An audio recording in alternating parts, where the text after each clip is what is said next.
thank you for joining us live from Canada and many other countries around the world.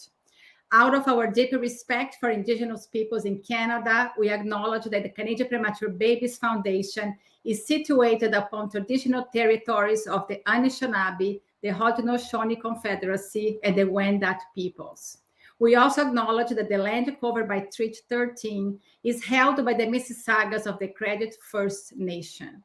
We also recognize the contributions and enduring presence of all First Nations, Métis and Inuit peoples in Ontario and the rest of Canada. We are grateful to work on this land. I'm Fabiana Bacchini, Executive Director of the Canadian Premature Babies Foundation, CPBF. Today, we celebrate World Prematurity Day, and we prepare a very special Premi Chat. For the next 3 hours, we'll have speakers from around the world. Healthcare professionals who dedicate their lives to this community will discuss their experience and knowledge on preterm birth, the short and long-term impact of prematurity on babies and parents. They will also talk about their latest research, current neonatal care practices, and shine a light on the future for babies born too soon. The restrictions caused by the COVID-19 pandemic will be discussed by a variety of speakers, and recommendations will be shared on how to move forward with zero separation. Personal stories will be shared by NICU parents and preemie themselves, their struggles and triumphs.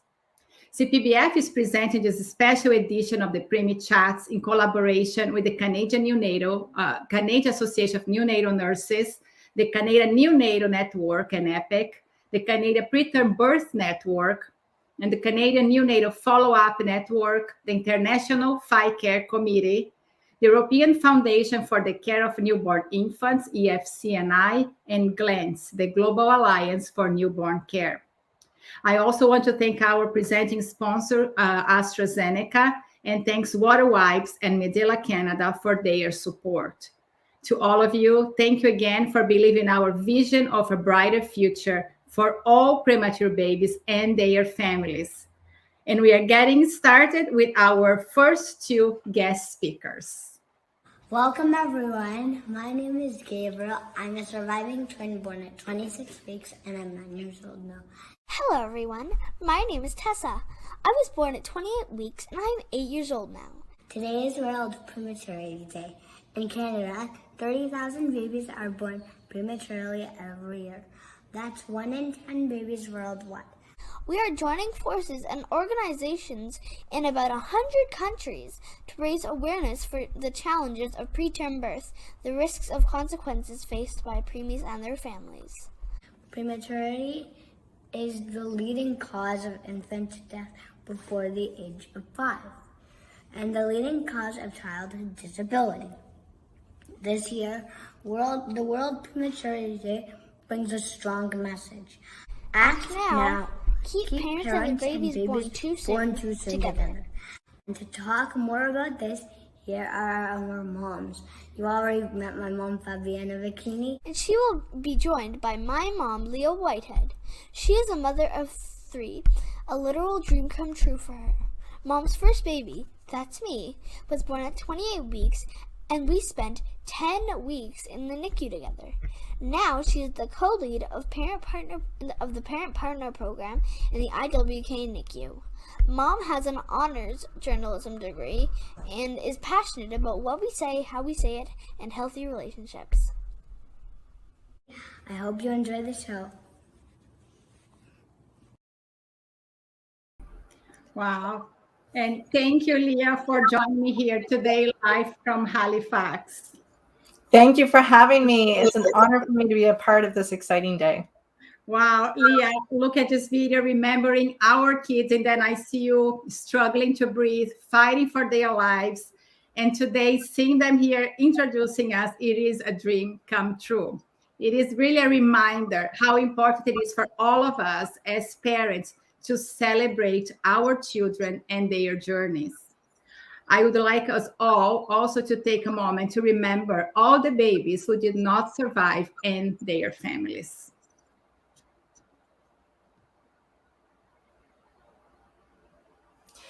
The NICU is hard, and the pandemic made the NICU harder.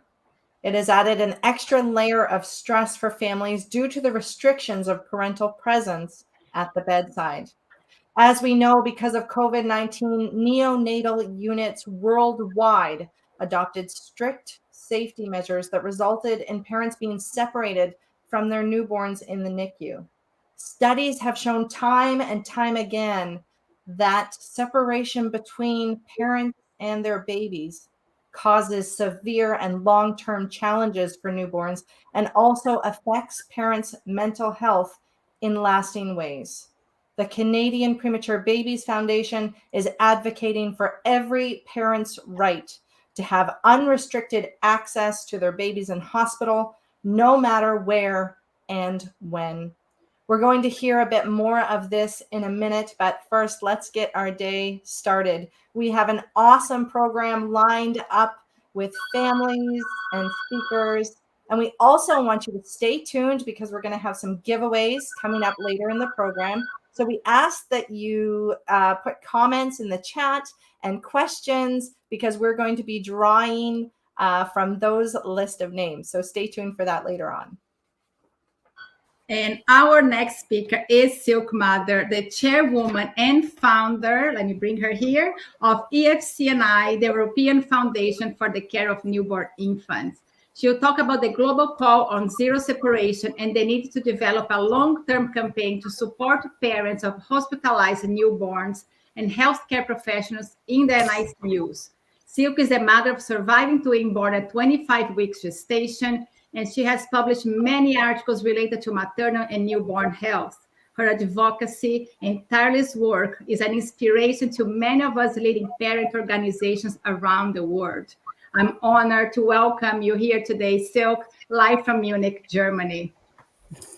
Thank you very much, Fabiana, also Leah, for inviting me, for giving us parents and the preemies the opportunity to share our experiences, but also give healthcare professionals the opportunity to share facts and projects what will help us, parents and the families, to somehow cope also with the situation or to improve the care for our babies. Fabiana, you have asked me to share a little bit more about the history of this day, why we have founded this day and why we came to this crazy idea of founding a day as parents. And one of the reasons why we have done this is because at this time, you just imagine 24 years ago were our children born, very premature at this time. Facebook, like we are meeting us today, or having Google, didn't exist. So at this time, parents really suffered also from having no information available. So you had to go in bookshops, you had no information, you even had visiting hours. Well, at the moment in the pandemic, we learn again how difficult it is when you not have access to your baby, when you are seen as a visitor, if someone who comes and interrupt the treatment of the child instead of seeing us as the main caregiver. And this was the time when I had a preterm birth in Germany, and I was overwhelmed with the situation. And also my husband, Oliver, had only limited access to me when I was in intensive care unit and to our children.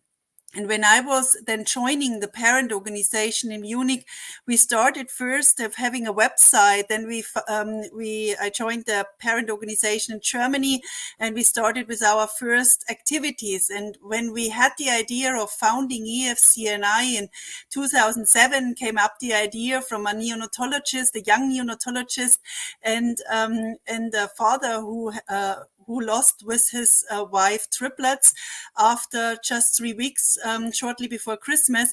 We realized that there is no voice for our children. And we were sitting together at this time. We had a lot of ideas. We were young and had no money. And at this time, we were sitting together and saying, well, for every single day, for every stupid single day, for a rabbit, for toilets, for everything, there is a day, but there is not a day for our preemies. So there are a lot of reasons why, of course, these days are founded, but we had at this time a Children's Day, but not a Prematurity Day. And we also founded EFCNI, as the name says, as a European foundation, because we thought, well, even all over Europe to raise awareness will take us centuries. And we didn't expect that after just 12 years, we could found GLANCE as a global alliance, because so many organizations and individuals joined us and wanted to have a day where they can share their experiences. And when I'm from Europe, as you know, for me it's already evening. When I look today in Facebook and look in Instagram and all these channels to see that not only parents share their stories, young adults, or today we saw your children sharing today with us this event.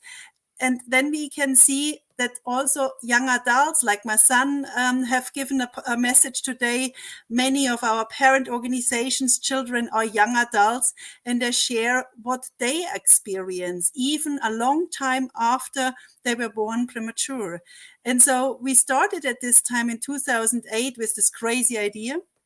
But we had already a first small celebration the year after in 2009. And at this time, we ran around and asked everyone who wants to join us. But in the very beginning, they laughed about us. Some crazy parents who found a day.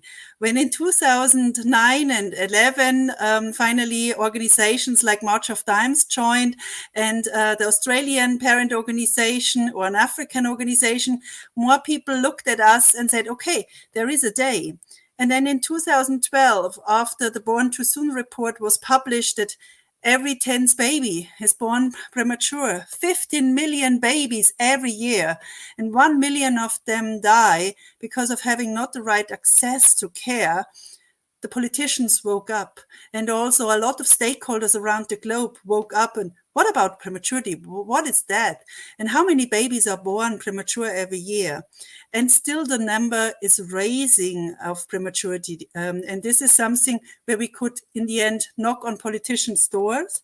We could combine forces with healthcare professional societies. And of course, a lot of parents and individuals and parent organizations found us, and therefore we also founded GLANCE, the Global Alliance for Newborn Care. And we said, okay, we have to combine forces also between us, the parent organization. And as you all can see, I'm blonde, I'm a white person, I'm living in Munich. And the majority of preterm births happens in the poor countries, in the low and middle income countries. And still today, we have not the voice in these countries as they should have be a voice there, because it's also a women issue. Women get deliver, and the children have no voice in these countries. So we, as the rich ones in our regions of the world, should speak up, that they get a voice and that we can prevent prematurity, and also can ensure that these babies have the opportunity to survive and also to thrive, because we have seen your children before, and also my son born in week 25 with only 515 grams. He has also challenges today. He had an ROP, and still we struggle with the ROP. He has a small cerebral palsy. He is going to university today, but there's a big but. There are a lot of things where we still don't know what happens later in life. And so therefore it's important when we talk today about why we have the topic Zero Separation Act now, keep parents and babies born too soon together. It's not only emotion why we are saying this. There's hard evidence behind why a zero separation policy is necessary.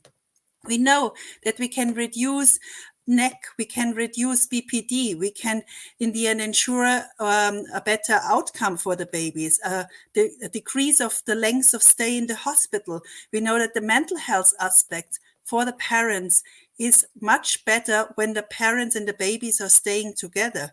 We know that the production of human milk is better.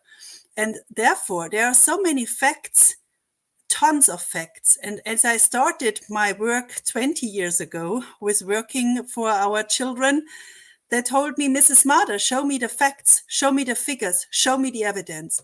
We put you a ton of evidence on this, why zero separation is necessary. And we will hear now also from my dear colleague, Dr. Johanna Costenza, why this is so important, but also to know what happens during the pandemic. And I'm happy that my colleague Johanna is with us today. And Johanna is not only working for EST, she is the head of the Department of Scientific Affairs. She has a PhD in public health and social science. And we are happy that Johanna was not only leading this project, she was combining forces with our team to really make a very nice report, but we're also very proud that we have already 2 publications out in a very high level, and Johanna will tell you more what we have achieved so far, and it's heartbreaking when you will see the numbers now. So Johanna, I would take over to you. Thank you so much, Silke, for the introduction, and of course also thank you to Fabiana and the team for giving me, and also us, of course, the opportunity to present the findings of the COVID-19 related research that we've been conducting for the last, well, it's now almost 2 years. And I'm very happy to present, well, the results, or at least part of the results to you. For that purpose, I will also share my screen and show you just a handful of slides, because I think that's also a bit easier than to see the results in the end. So I hope you can see that now. If not, then please feel free to interrupt me. But as Silke has already introduced, and as I told you also, we have just recently published a full report on our research, which we have conducted during the last couple of months. And this report is called Zero Separation, Together for Better Care, Infant and Family-Centered Developmental Care in Times of COVID-19, a global survey of parents' experiences. And this has actually been a research that we conducted not alone. So of course, it was initiated by EFCNI together with its initiative, the Global Alliance for Newborn Care. But it was then furthermore also conducted in cooperation with several professional healthcare societies, such as COIN, ESPR, NIDCAP, and UEMPS, and also in cooperation with a lot of national parent organizations across the world. And without their support, I think this would not have been possible. So as Silke already introduced you to, the general topic behind was zero separation. And why zero separation? Well, in general, of course, as has already been introduced, preterm birth is really a leading cause of death for newborns and for children under the age of 5 years. And that has not changed during the last decade, I would say, but has even increased in some countries. And so these children also require special or specialized care. And what we also all know is now almost 2 years ago, the COVID-19 pandemic hit the countries, hit healthcare systems, and also hit neonatal care provision. So we saw severe consequences for neonatal care in almost any country. And we saw that parents were separated from their newborns, with, of course, severe consequences for newborn development and health outcome. And also, on top of this, we at EFCNI, and in particular Silke Marder, was also having calls with parent organizations on a biweekly basis. And in those calls, it was quickly revealed that parents were in fact separated from the newborn. But of course, this was somewhat anecdotal evidence. And so we decided to collect hard data and to see, okay, what is really the situation for preterm born infants during this time of the COVID pandemic, and what is also the real situation for parents of these infants. And so we decided to set up an online survey, which was translated into 23 languages. And we could then finally also collect data from more than 2,100 participants in more than 50 countries. And I would now like to take the opportunity to just show you a brief insight to some of the results and some of the results that we find of particular interest for World Prematurity Day. But before I do so, I would also like to share one quote of a parent that participated in our survey. And this is actually a quote from a parent from Canada. "It was very isolating and scary to be caring for a preterm baby in the NICU during COVID. I would visit my baby daily, but was worried I was bringing the virus home to my family and 2 other children every day. I do not feel there was adequate support at the hospital for my mental well-being during our stay, as I was the only parent allowed to see her. And this is just one of many quotes that we have received during the conduct of our study and during the data collection, but it very well illustrates the situation, for example, in Canada, but also in many other countries. And honestly, in many other countries, it was even more severe, where parents were not at all allowed to see their infants. But I will share the data soon. But this should at least give you an impression of what we found with our research. One core theme I would now like to explore in a bit more detail is the topic of prenatal care and birth. Because here we asked parents if they could be accompanied by supporting persons, and in total, so that means on the global level, we found that 42% of the respondents were not allowed to be accompanied by a support person during prenatal appointments. Even more severe, we found that more than half of all respondents globally again reported that they were not permitted to have a support person present during birth, which also, of course, left them without any kind of emotional, informational, and also practical support. So these are the global data. But what, of course, does it look like on a country-specific level? And in the report itself, you can also then take a look. I will also share the link later. You can find the country-specific data, but also here, I will provide you with an overview of at least a few countries. And here we chose 12 countries and compared the data with regards to the presence of another person during birth. This is from a so far unpublished paper, which is still under review. And you see that also Canada is mentioned on this graph. And the dark blue stands for that a support person could in fact be present during birth. So here we see in some countries such as Australia, but also Canada, New Zealand, and Sweden, quite a high number of participants answered that they could be accompanied by a support person, so almost 90%. However, we also see strong variation across the countries. So as for example, in Mexico, Poland, but also in Turkey and the Ukraine, these numbers are much lower. So sometimes even below 10%, as in the case in Poland, where the mothers or the women had to give birth on their own, so without any kind of support person present.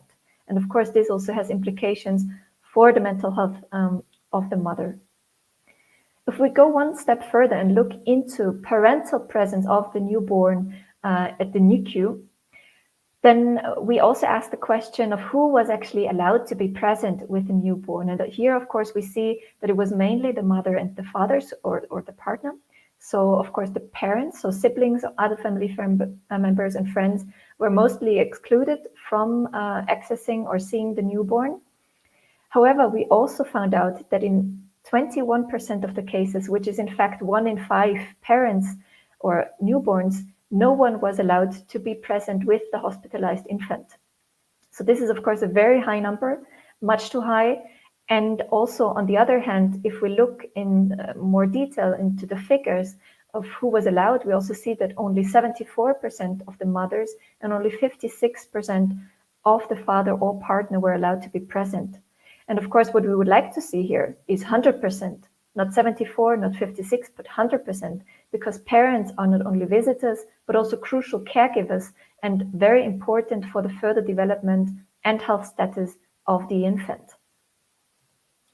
So overall, to summarize this, 1 in 5 participants answered that no one was ever permitted to be present with the newborn receiving special or intensive care. And as you can imagine, this, of course, also has implications with regards to skin-to-skin care, with regards to kangaroo mother care, but also with regards to breastfeeding, mental health, and so on. So this is not just a separation, it also has other severe consequences. But also here, I would like to show you a bit more what this also means on country level. So of course, time is limited today, so I cannot show you everything, but hopefully with this map, you will also get some more insights as to what the situation was like across different countries on this world. And again, this is from the paper which is currently under review. And also here, please do not even try to look into every graph in detail, but to begin with, it probably helps to just focus on the dark blue circle parts. So dark blue means that parents were allowed to be present with the newborn all the time. So this is our ideal situation. They could be there 24/7. And as you see from this graph, in some countries, this part was actually quite high, in particular in Sweden, but also in Canada, in France, in Australia, and also in New Zealand. So there's a large part or large proportion where the parents could in fact be present 24/7. However, if we then focus on the other extreme, so saying that the parents were never allowed to be present with the newborns, also here we see strong variation across the countries. And in particular, what sticks out is, of course, China, with a high rate where the parents were not allowed to be present at all, but also in Turkey, in Poland, in the Ukraine, and also parts of Mexico, some parents were not allowed to be present at all with the newborn that was being hospitalized. And so with this graph, we also just want to show the differences and also the different measures that were put into place. And that actually already brings me to, well, almost the end of the presentation, or at least of the results section, because I think the remaining things we can also discuss later on. But I would also again like to conclude with a quote from a parent, because it very well summarizes the key message that we want to bring across. And this is from a parent from Mexico. And this parent said, "It should be the right of babies and parents to always be together despite the pandemic, of course, with the necessary health checks." And this is really also the key message that we want to bring across with this research and with this report that we have just published, because parents and their newborns, they must not be separated, but they belong together, because the parents are very important for the further development of the infants. And so, of course, we acknowledge that some measures are necessary to stem virus transmission, also to ensure safety for all other inhabitants of this planet, so to say. But of course, this also needs to be in balance. And so some measures are necessary, but separation can never be the solution. And this also then brings me to this final slide of my presentation, at least, where you see the cover of the report. You can also download it by following this QR code. And here again, I would like to take the opportunity to thank all the parents worldwide who have participated in the research, because it was especially difficult times for the parents with an already vulnerable infant. And then on top, you have a pandemic. And also, of course, we thank Novartis because we have received an earmarked donation for this research. And also, we would like to thank all the cooperation partners, the parent representatives, healthcare professionals, and all the experts who have supported the project and also the translation of the survey. So thank you again for giving us the opportunity, and I'm very much looking forward to all the questions that hopefully come up, and do not hesitate to ask, of course. Thank you. Thank you, Johanna, for joining us here today and for bringing these very important findings to everybody's attention, because it's hard to believe that it's almost 2 years later, we are still facing separation. And this week, because obviously World Prematurity Day is on the radar of everyone, you have received a lot of messages from families and healthcare professionals that restrictions are still happening here in Canada, even though on your survey you saw we had one of the most parental presence 24/7, but we still know that a lot of small units where they have no single rooms, the separation and the restrictions are still in place. So I guess my first question to you is, how are we going to move forward to restore family-centered care around the world? Well, I think resulting from the research also, it shows that we simply need to raise awareness and need to make a lot of noise also with the findings of our research. Because our research is, of course, it just shows the situation and what happened, and the parents were separated. But there's also other research out there that gives us the evidence saying that parents really have an influence on the health state of the child. So they are crucial caregivers.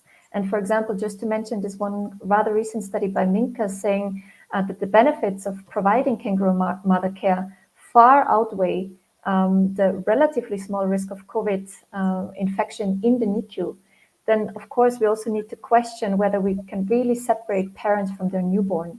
On the other hand, of course, we need to keep some measures in place with particular focus on on hygiene measures and so on. So of course that's clear. That's something we must do in this pandemic situation.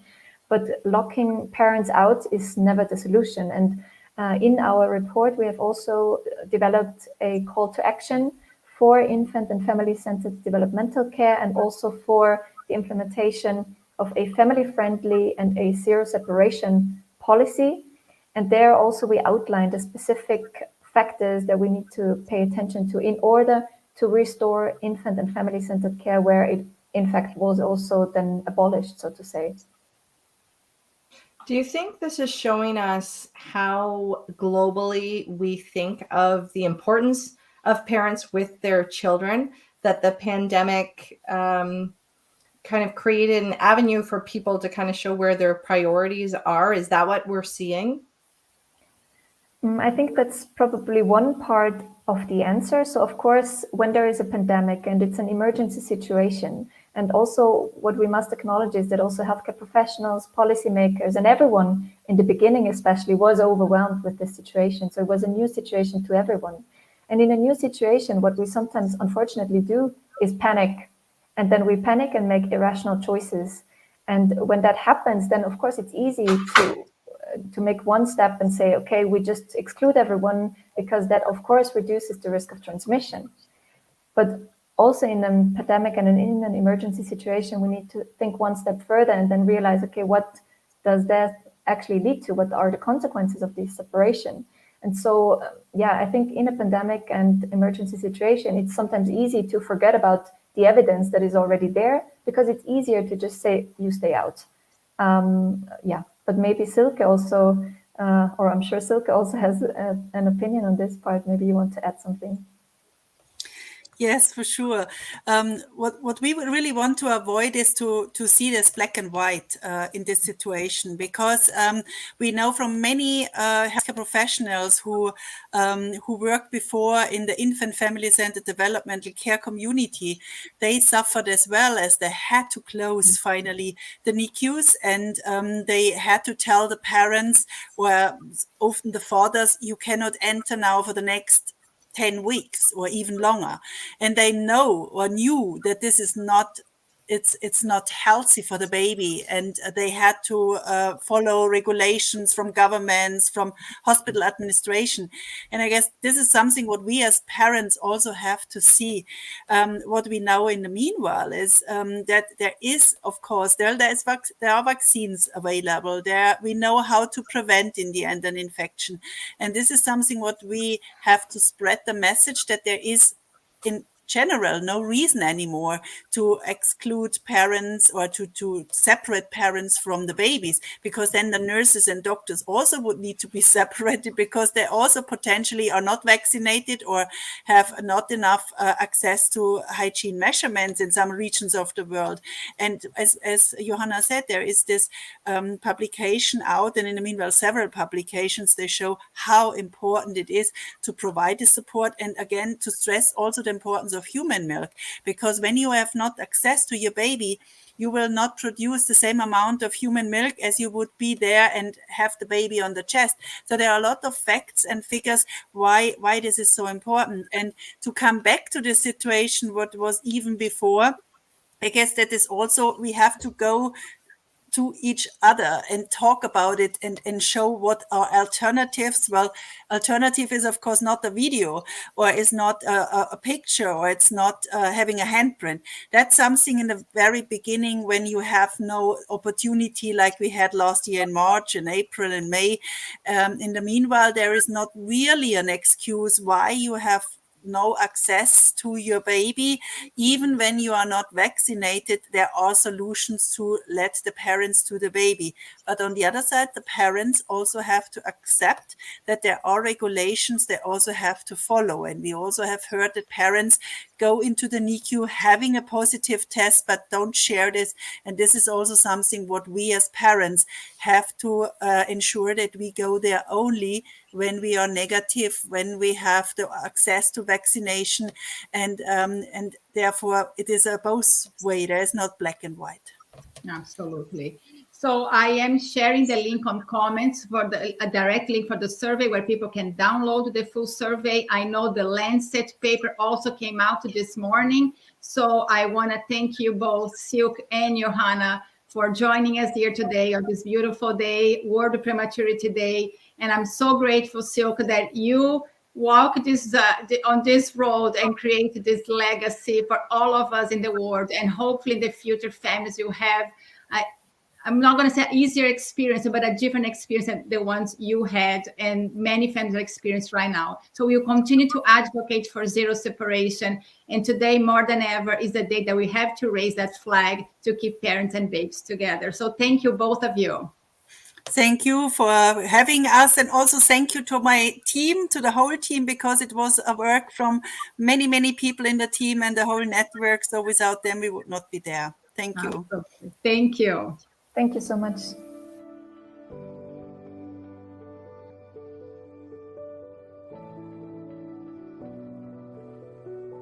I'll never forget the fear and uncertainty I felt when I looked at my twin boys inside the incubators in the NICU. Born at 32 weeks and 6 days, it was scary. But today, they are 6 years old and full of energy. I love my preemies because they are living, breathing examples of hope and resilience.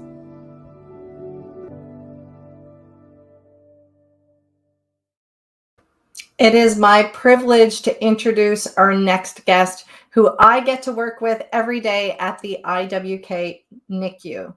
She's worked in NICU for about 20 years, and she is now a neonatal nurse practitioner. When Arthina first started working in NICU, she followed the best practices at that time, protecting babies from all kinds of stimulations. And sometimes that led to cutting parents out of their baby's care. But over the years, Arthina has completely converted. She is someone who advocates for the well-being of the entire family in NICU by involving families in every aspect of their baby's care.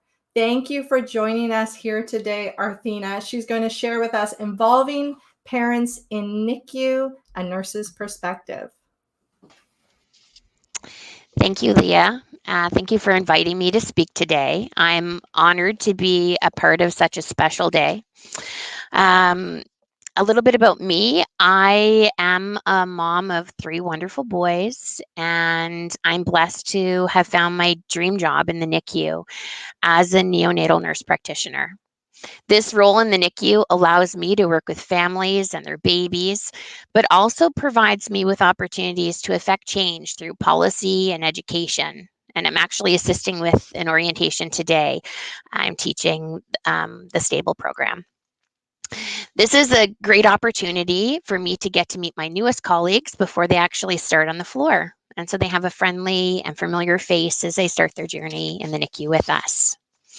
Before I begin, I would like to say that I have no known conflicts of interest, and I want to acknowledge that the views and opinions I share are mine alone, although I do suspect that there are a few like-minded individuals amongst us today.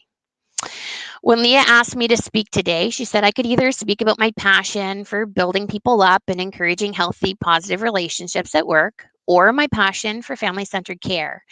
And as I sat down to begin to put my thoughts into words, it was quite obvious how tightly woven both of those concepts are for me.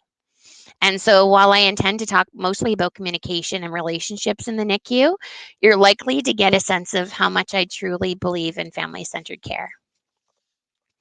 For those of you who I have not had the pleasure of working with, you may wonder what it is about the relationship building and communication that had caught the attention of the organizers today. And for that, I must give all credit to a family whom I had the honor of working with early in my career as a nurse practitioner. This family had a baby girl who was born prematurely and who lived with us in the Open Bay NICU in a time before our redevelopment project and the creation of single room care.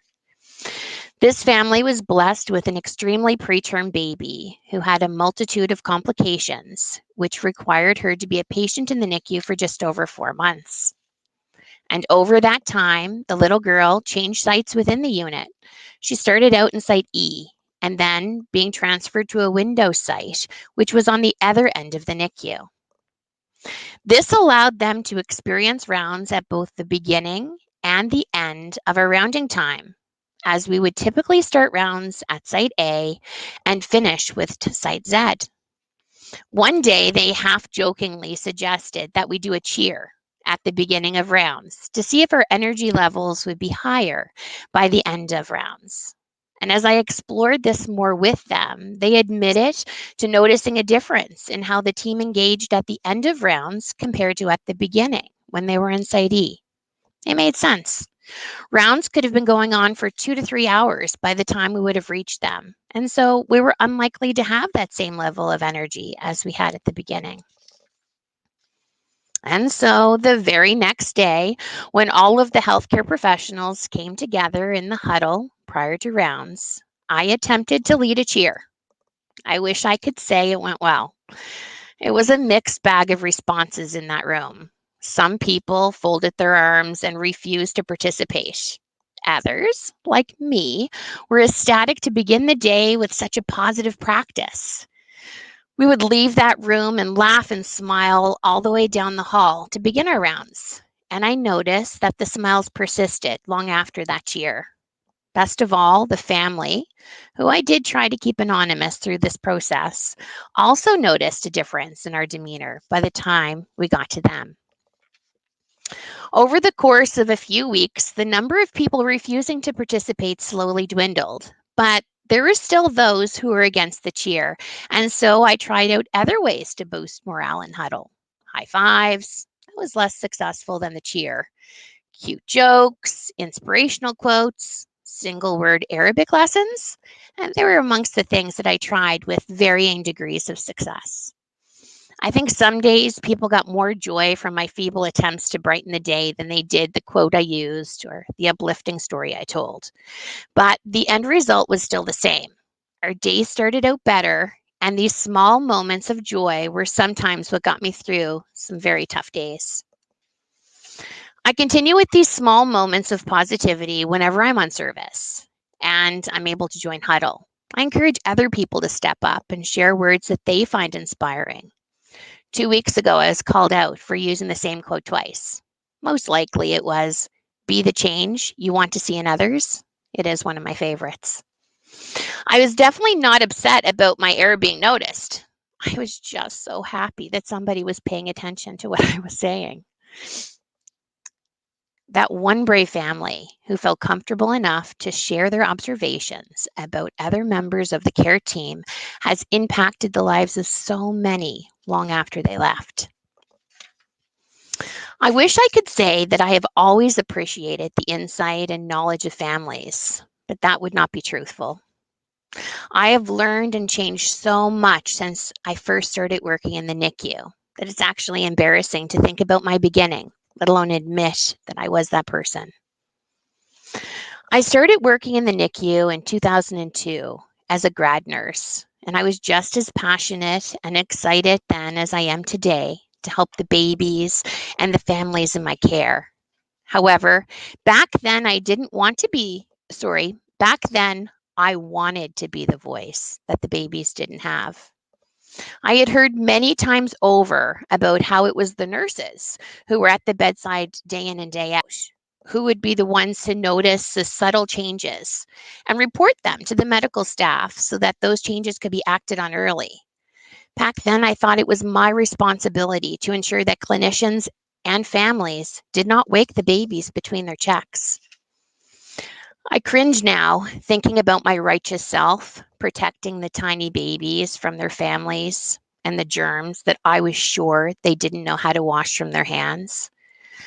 I thought that because I encouraged families to come and listen to rounds and told them about 24-hour access to their babies, that I was supporting family-centered care. How did I not know that those tiny babies came into the world with a voice? The voice of their parents. A voice that would continue to speak for them long after they left the NICU. A voice that was just waiting to be heard. How did I not see how diligently and carefully The mothers washed around their indwelling IV catheters as they prepared to get a glimpse of the baby they waited so long to touch and hold. How did I not see that those parents were allowing me to provide care to their baby? That they were inviting me to be a part of their baby's team. I was the gatekeeper to patients under my care, and of that I'm certain. And for that I am sorry. I admit this because if I was able to see the light, to work to return power to the families to whom it belongs to, then I believe there is hope for others who are currently down that path. So, how does the building of positive, healthy relationships have to do with me opening my mind to the possibility of family-centered care? It's because it was through those relationships that I have received constructive feedback, and it was the strength of those relationships that allowed me to be open to that feedback so that I could grow. Those nurses believed in me and provided me with constructive feedback, as did the families. Constructive being the key word, as they helped to construct who I am today. And not all constructive feedback is criticism. One of my colleagues tells me that I only see sunshine and roses. I wish that were the case. Often, I choose to focus on the sunshine and roses because that's what I want to see more of. I point out the sunshine.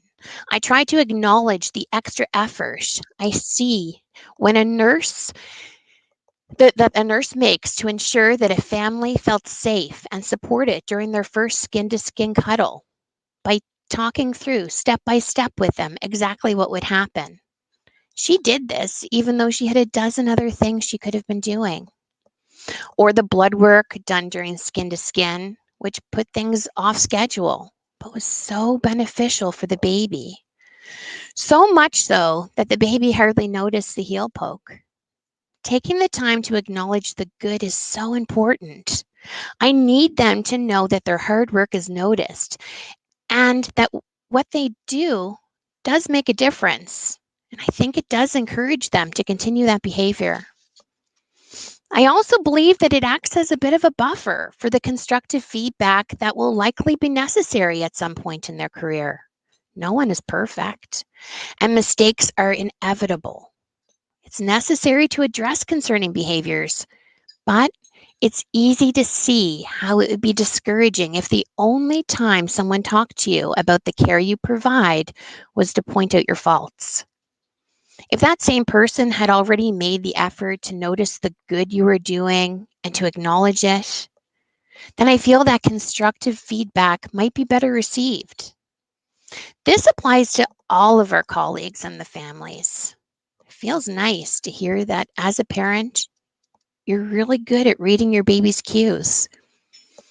As with all compliments, they're most effective when they're true. So be honest and praise them for what they're doing. Parenting in the NICU is hard, and I think it needs to be acknowledged as such. I used to presume that the neonatologist I was working with knew that us nurses all talked about his wonderful bedside manner, especially during difficult conversations. That is, until I took the time to tell him, and he was so appreciative of my words. I had not really thought of him as a person before that, just as a neonatologist. But he was also a father and a grandfather with insecurities, just like the rest of us. And he too enjoyed hearing that he was doing a good job and that he was appreciated.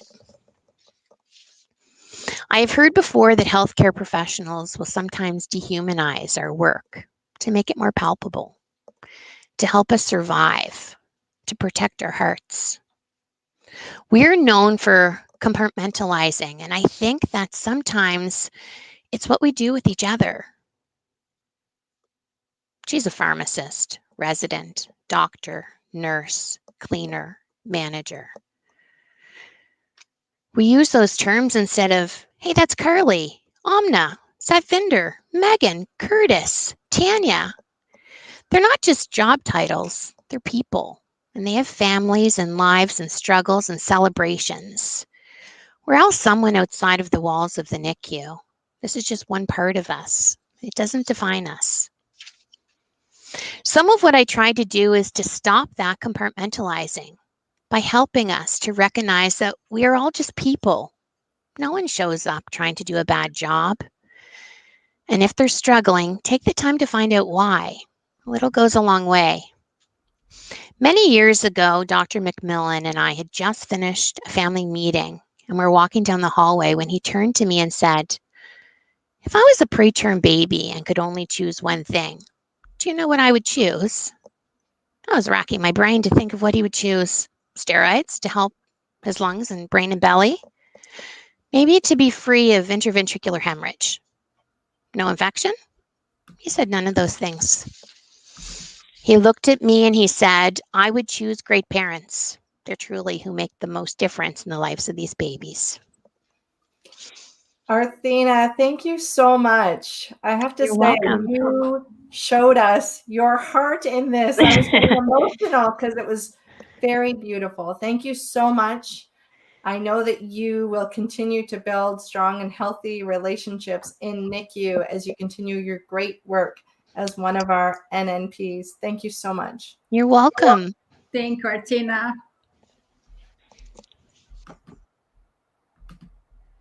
And on this next segment, we will learn from scientists and clinicians what is new in research and in clinical care that might change outcomes in babies born too soon. One of the most fascinating organs is the brain. The preterm brain worries parents, and they are always concerned about the future of their babies. For that reason, we are honored to have here joining us live from the Netherlands, Professor Luc Zimmerman, to talk about the PremStem, the exciting stem cell therapy for brain injury of preterm babies. Professor Zimmerman is the Senior Director of EFCNI and Professor of Pediatrics and Neonatology at Maastricht University Medical Center in the Netherlands. Professor Zimmerman, thank you so much for joining us here today. I know you have a presentation to share with us. I'm going to share your slides. Thank you so much for having me in this webinar. It's wonderful. I know it's very late for you already. So we are very grateful to have you here with us today. And for all of you watching us live from YouTube or Facebook, please send your comments and your questions you're going to address with Dr. Zimmerman right after his presentation. Thank you so much, Fabiana. It's very nice to talk about PremStem on this World Prematurity Day. Can I have the next slide? The project is supported by a grant from the European Union and is conducted by an international consortium, including European and Australian universities and research institutions, 2 companies, and 2 parent organizations. As you can see, the Cerebral Palsy Alliance and our organization, EFCNI. The next. What is the problem? The last few weeks of pregnancy are a time of astounding growth and change for the unborn baby's brain. As you can see, the brain increases in size enormously, and also the cortex develops from smooth to very complex. It requires not much imagination, therefore, to understand that the disturbance of this process can lead to brain dysfunction. The next. Also on MRI, the difference in complexity of the brain is very impressive when we compare 24-week gestation on the left with term on the right. The next. On a cellular level, one of the main problems in the preterm brain is the lack of maturation of oligodendrocytes. These are the brain cells that make myelin, the substance that is necessary for the connections and network between the brain cells. On the left, we see the immature oligodendrocytes before 32 weeks of gestation. In the middle, the nice network that is formed from a gestation of 32 weeks onwards. And on the right, the lack of maturation if the process is disrupted. The next. This slide shows the basic principle of PremStem. Prematurity frequently leads to injury and disturbed maturation of the preterm brain with obvious long-term consequences. Next, two well-known factors that are frequently associated with prematurity and can explain a large part of the effect are inflammation and hypoxia, which is a lack of adequate oxygen delivery to the cells. Next, so far, there is no adequate treatment to reverse these effects, but stem cells have the potential to do exactly that. Can I have the next? Therefore, the overall aim of PremStem is to deliver to the clinic a novel regenerative therapy to reduce the well-known developmental disorders of the brain, which lead to cognitive impairment, cerebral palsy, attention deficits, psychiatric problems, and learning disabilities. Next. So let's have a look at what a stem cell is. The main characteristics are that these undifferentiated cells can self-replicate indefinitely. That's on the right side. And that they can differentiate into different cells and tissues, such as muscle, fat, bone, but even brain cells, and therefore can regenerate tissues. For our purpose, it's important to note that they can also reduce inflammation and decrease cell death or apoptosis, such as caused by hypoxia. So they modulate the two important factors that disturb brain development. The next. This slide shows the preterm brain with the important cells such as oligodendrocytes that I mentioned before and neurons. Next. If damaging events such as inflammation or hypoxia occur, peripheral inflammatory cells are activated and development disturbed. The next. The stem cells we use in this project are isolated from umbilical cord of term human babies and are called mesenchymal stem cells or MSCs. Please note that they are not embryonic stem cells, which make up the early embryo and therefore have much less ethical concerns. Next. After culture and next, the stem cells are delivered to the baby and moved to the sites of injury and moved to the site of injury and inflammation, in our case, the brain. The next, there, they have multiple effects such as reducing inflammation, decreasing cell death, and stimulating cell renewal and maturation. This is exactly what we want. The next. Let's review the current evidence of these human mesenchymal stem cells. They are effective and safe in many animal models of brain injury. They are effective and safe for different diseases in human adults, such as stroke, for example. They are safe and probably effective in human neonatal phase 1 and 2 studies, so very early studies, also done for the lung, not only for the brain. Next. So they seem to be very promising, but the problem is many questions remain. And to study these questions, the next, we use animal models in our project that mimic the preterm brain damage by inflammation or hypoxia. Next,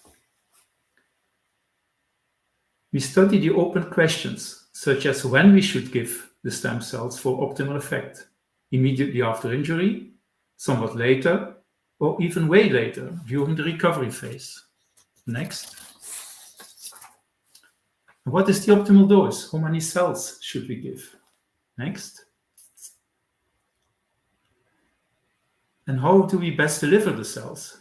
Intravenously through an infusion or intranasally? In both, migration of stem cells to the brain has been shown, but which is best? The next. If we know the answer to these and many more questions, we will be ready to translate our animal findings to the bedside. Next. And prepare for clinical trials with the aim to ameliorate or decrease the long-term problems of our preterm infants, a major public health issue. And the next. To make this translation into future clinical trials as smoothly as possible, EFCNI, of course together with several other partners, develops a dissemination and exploitation strategy. We want to reach out to key stakeholders. We want to ensure that our mesenchymal stem cells move into clinical trials. An important step is to involve patient and consumer representatives and to develop an exploitation strategy. The next. Our host, Fabiana Baccini, is a member of our PCRB, and she sees the PCRB as bringing a lived experience to an important research project that will impact their lives worldwide and their families. This really is typical for PremStem. And the next. Our PremStem investigators wish you a nice World Prematurity Day. And the next, last one.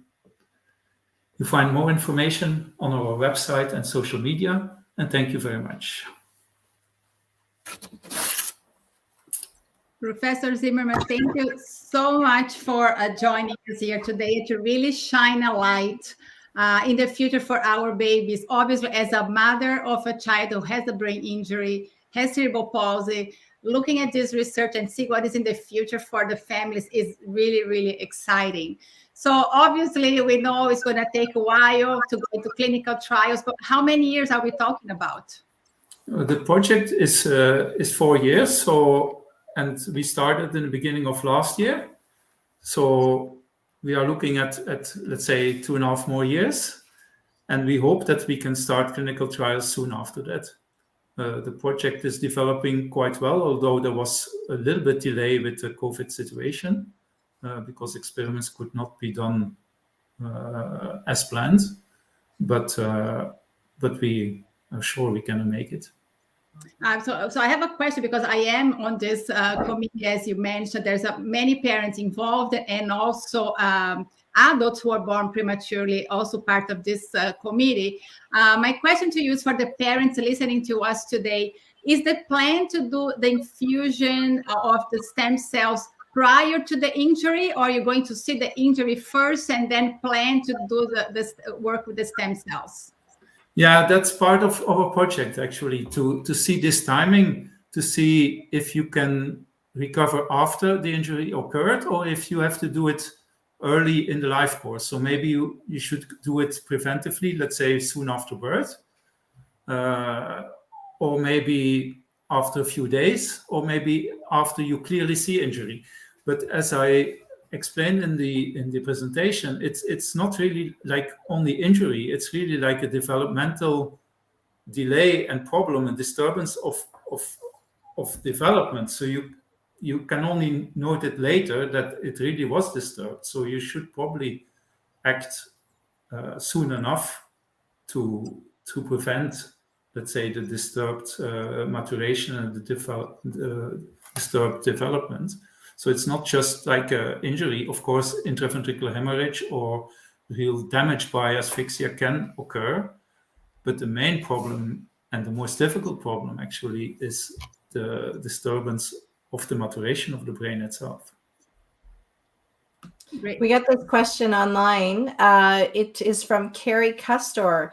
Do you mind explaining fresh expressed breast milk stem cells on the effect of the brain? Well, we don't know yet, but there are stem cells in fresh expressed breast milk, that's sure. We are also not sure that these stem cells, because of course they are delivered in the gut, reach the brain, but for sure they do. They have good effects. Of course, also the gut is at risk in preterm infants. So the prem stems not only have effects on the brain, but also on the lungs and on the gut. And we know that these stem cells that are in the breast milk have potentially very good effects. But we don't know if these reach the brain or if they can help. Probably they are too low in quantity to really have a good effect on the brain directly. But of course, if you have less gut inflammation, there is less inflammation in the infant, and this also leads to less problems in the brain, because we know that systemic inflammation, for example, with sepsis or nicotizing enterocolitis, really affects the brain inflammation as well, secondary, and leads to problems in the brain. Okay, Professor Zimmerman, thank you so much for joining us here today and for shining a light on the future of all the babies born preterm. So I'm very grateful that you took the time away from your busy schedule on this World Prematurity Day. So we're very grateful. Thank you. Thank you. Bye. Bye now. Dr. Stephen Miller is our next guest, and he is the head of the Division of Neurology and the Center for Brain and Mental Health at the Hospital for Sick Children, a professor of pediatrics at the University of Toronto, and senior scientist in the Neuroscience and Mental Health program at the Research Institute of Sick Kids. Dr. Miller is here to discuss exciting new avenues in brain research that includes attention to patient-oriented research and to addressing social disparities as they relate to the developing brain. He will discuss the potential of new technologies and big data to inform scientific discovery in the years ahead. This is What's on the Horizon for Brain Research Related to Children Born Preterm. Welcome, Dr. Stephen Miller. Thanks so much, Leah and Fabiana. It's great to be here. I hope you can hear me all right. Yes, perfect. Thank you so much for joining us.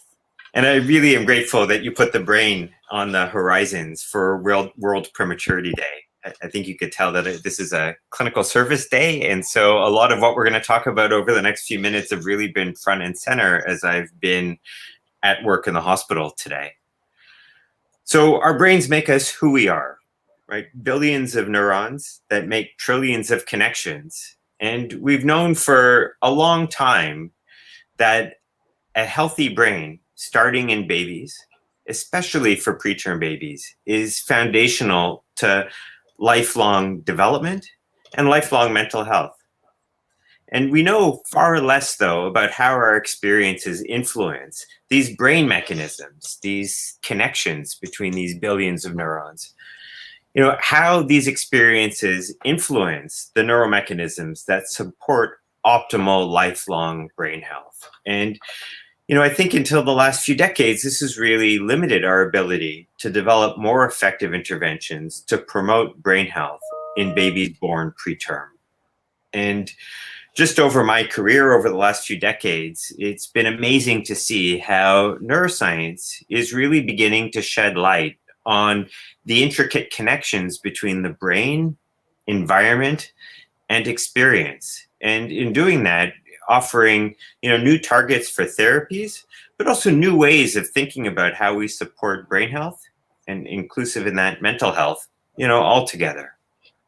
So why is this so exciting? You know, from the perspective of a neurologist, is that I think it suggests that we're on our way to finding answers to the question, you know, ultimately, how can we heal the brain? And how do we support the brain to develop as well as possible? And this question I want to highlight in 2021 is so recent. You know, for centuries, scientists have considered the brain unchanging and non-regenerative. You know, once lost, it was thought that brain cells were gone forever. And with them, the memories, the movements, and the words that they make possible. And we now know better. And I think that really is an important cause for celebration at World Prematurity Day. The late 20th century's discovery of the brain's potential to develop and heal, especially for babies, has really revolutionized our field. So why do I keep coming back to babies who are born early? If you look at a baby's brain at 35 weeks gestation, right, that brain, you know, 5 weeks early weighs only 2/3 what it's going to weigh 5 weeks later at full term. And this surge of development, you know, makes babies uniquely vulnerable to injury, but also uniquely capable of resilience and recovery. And To start to explore those issues, I've really been fortunate to collaborate with colleagues and parents outside of the discipline of neurology so that we could start to learn about the importance of the everyday experience of critically ill babies. So we now recognize things like exposure to pain in the intensive care unit, nutrition, mechanical ventilation, and many of the medications that we have access to today are critically important for how the brain will develop through that period of intensive care. And from my earliest comments, we know that brain development over that period of intensive care really sets the trajectory for lifelong brain health. So what's making that possible? I mentioned interdisciplinary collaborations is key. So, I'll shout out to Ruth Grunau, a developmental psychologist in Vancouver, who opened my eyes to the importance of pain in the newborn. And we've been working closely now for over a decade at trying to understand how that exposure influences the early developing brain. My collaborators in the neonatal intensive care unit, people like Anne Sinnis and Mireille Guillot, pointing attention to how we support babies' ventilation and how that can influence a baby's brain development. And then leaders in newborn nutrition like Julianne Schneider in Lausanne or the Liggins team in New Zealand. Julianne made an important observation in babies born preterm in their care, that the longer the duration you're on a ventilator for a baby born preterm, the slower the trajectory of your brain growth, unless you have optimal nutrition. So rather than thinking about each of these factors as individual silos, brain imaging is now giving us this opportunity to think more holistically about how we look across these different interventions, and not only at what might be adversity, but also how we could use these interventions in a way that promote resilience and recovery. So nutrition, for example, as a way to mitigate early life exposure to mechanical ventilation. When we look past the NICU, and this is really a shout out to Anne Sinnis, who ran the neonatal follow-up program in Vancouver for many years. She would often ask me, as a newborn neurologist, why do I think about brain protection stopping in the intensive care unit? Why not think even further? So here I point back to work with Ruth that she's done with Jill Vinal, now a faculty member at Calgary. We know that pain is a predictor of slower brain maturation in the newborn period and greater concerns for a child's internalizing behaviors or their cognitive skills. But when you take a deeper look at what's happening after the NICU and look at parent-infant interaction, you see that there's an opportunity for more optimal parent-infant interaction to mitigate those early life exposures. Just like nutrition is mitigating the ventilation exposure, there seems to be something that's happening postnatally that if we could understand better and translate interventions, I think we could do better at supporting families in how they're caring for their children as we all strive to promote that lifelong brain health. And so World Prematurity Day, I hope, is a call to action for all of us to think about the brain, pay attention to the brain, to think holistically and collaboratively about how we can best support the brain. And before concluding, I want to also acknowledge the parents who have participated in not just the studies I've been involved in, but the entire research community, that this body of evidence about how to support the brains of babies born preterm. And thank you. It's important that we recognize that you're participating in these studies in stressful times in your lives, but also you're participating in the long term. And one of the key lessons that I've had over the last few years has been through my engagement with ChildBright, Canadian National Patient-Oriented Research Network, is really the value of patient-oriented research in listening to families about what matters to them so that we have that on the research agenda to study, but also to listen to families about what outcomes matter most to them so that our studies are both most meaningful to them and also most impactful. And I think this is leading a revolution in healthcare today. And I think it's something that Canadians should all be very proud of as we take a leadership role internationally in patient-engaged research. And I think that brings me to the end of the time you've given me. I wanted to leave a few minutes for some questions. Thank you so much. Yeah, thank you, Dr. Miller. I'm going to open with a question because you touched so many important points there in today's World Prematurity Day, and you are raising awareness on prematurity, but especially on what's happening in the NICUs around the world, the separation between parents and babies and the restrictions imposed on parents. So my question to you is, as a neurologist, you talk about pain, you talk about nutrition, optimizing nutrition, empower parents so they can take better care of their babies at home. Not having the parents inside the NICU at this time, not receiving enough support and education. What outcomes are we looking at into the future for these babies during the pandemic? So, Fabienne, I think the pandemic has had major impacts on all of us, especially from a mental health perspective. And I think it's really brought attention to the need to support not just the mental health of the children we care for, but also the health of our parents. So on the one hand, I have to ask what the impact is on the parents who aren't able to visit their children. In terms of what the influence on their child's development, then I think it also becomes very multifactorial. I think it's something that we need to pay attention to. I don't have a clear answer to your question because I think it's only been in the last few years that we're really recognizing the power of that parent-infant interaction. And as we've seen more advances in care, it's been very rewarding to see now people asking, how does the integration of parents in care, the family integrated care program that I know you've been very involved in, what's that doing to the early developing brain?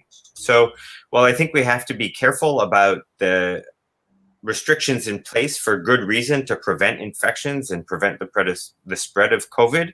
I also think we need to be asking, how do we mitigate the influence, not just on children, but also on families? Absolutely. Leah, you had a question. I interrupt you. Yeah, no problem. My question was, how do we have families have a leading role in their child's brain health when they don't have kind of that medical background on the brain?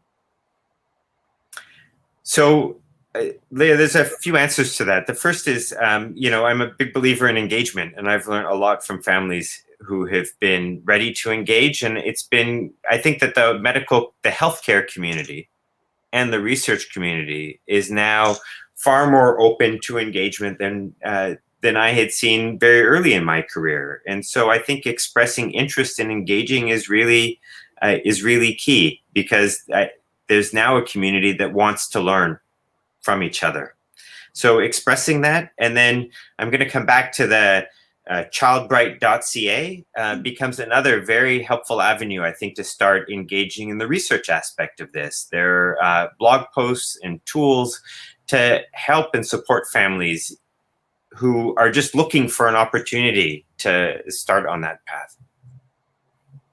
Dr. Miller, but you engage families really well in all the projects that you sit on. How can we make our way through all the other researchers in Canada to have a parent's voice in every single table? Because I think we and I discussed this before, and this is how you see the future going, but how can we possibly do that? So I think that's the role of organizations like the Canadian Premature Babies Foundation, is to help with with that engagement on both ends, have a place for researchers to come together who are open for that engagement. And kudos to you and the team for starting a scientific advisory board to really help from that perspective reach outwards.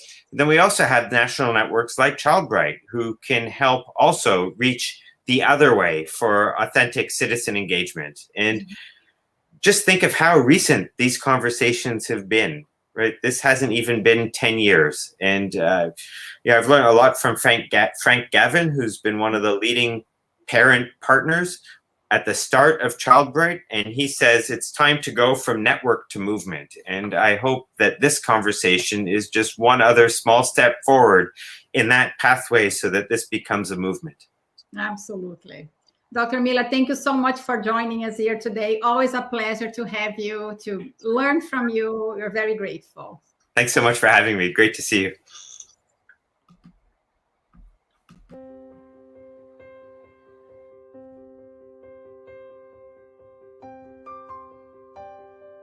Hi there, my name's Nora and this is Brenna. And Brenna really is an inspiration for me. Every morning she wakes up with a big smile on her face, ready to take on the day. Brenna pushes hard, whatever comes her way, and she always ends up with a smile on her face and asks her mom for a big hug. Brenna has inspired me since day one. Being born at 24 weeks after all is no small feat. Thank you, Brenna, for being so inspiring and pushing through every day and being my biggest hero.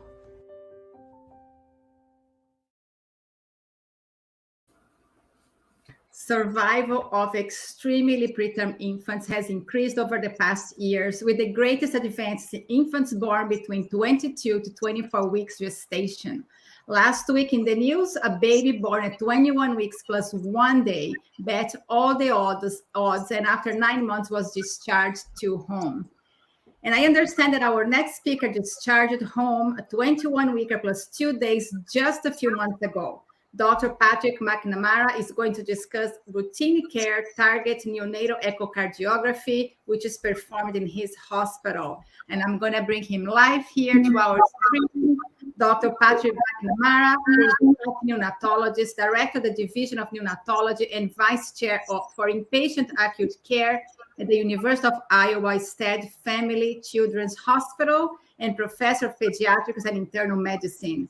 He's the current chair of the Pan American Hemodynamic Collaborative and Pediatric Academic Society Neonatal Hemodynamics Advisory.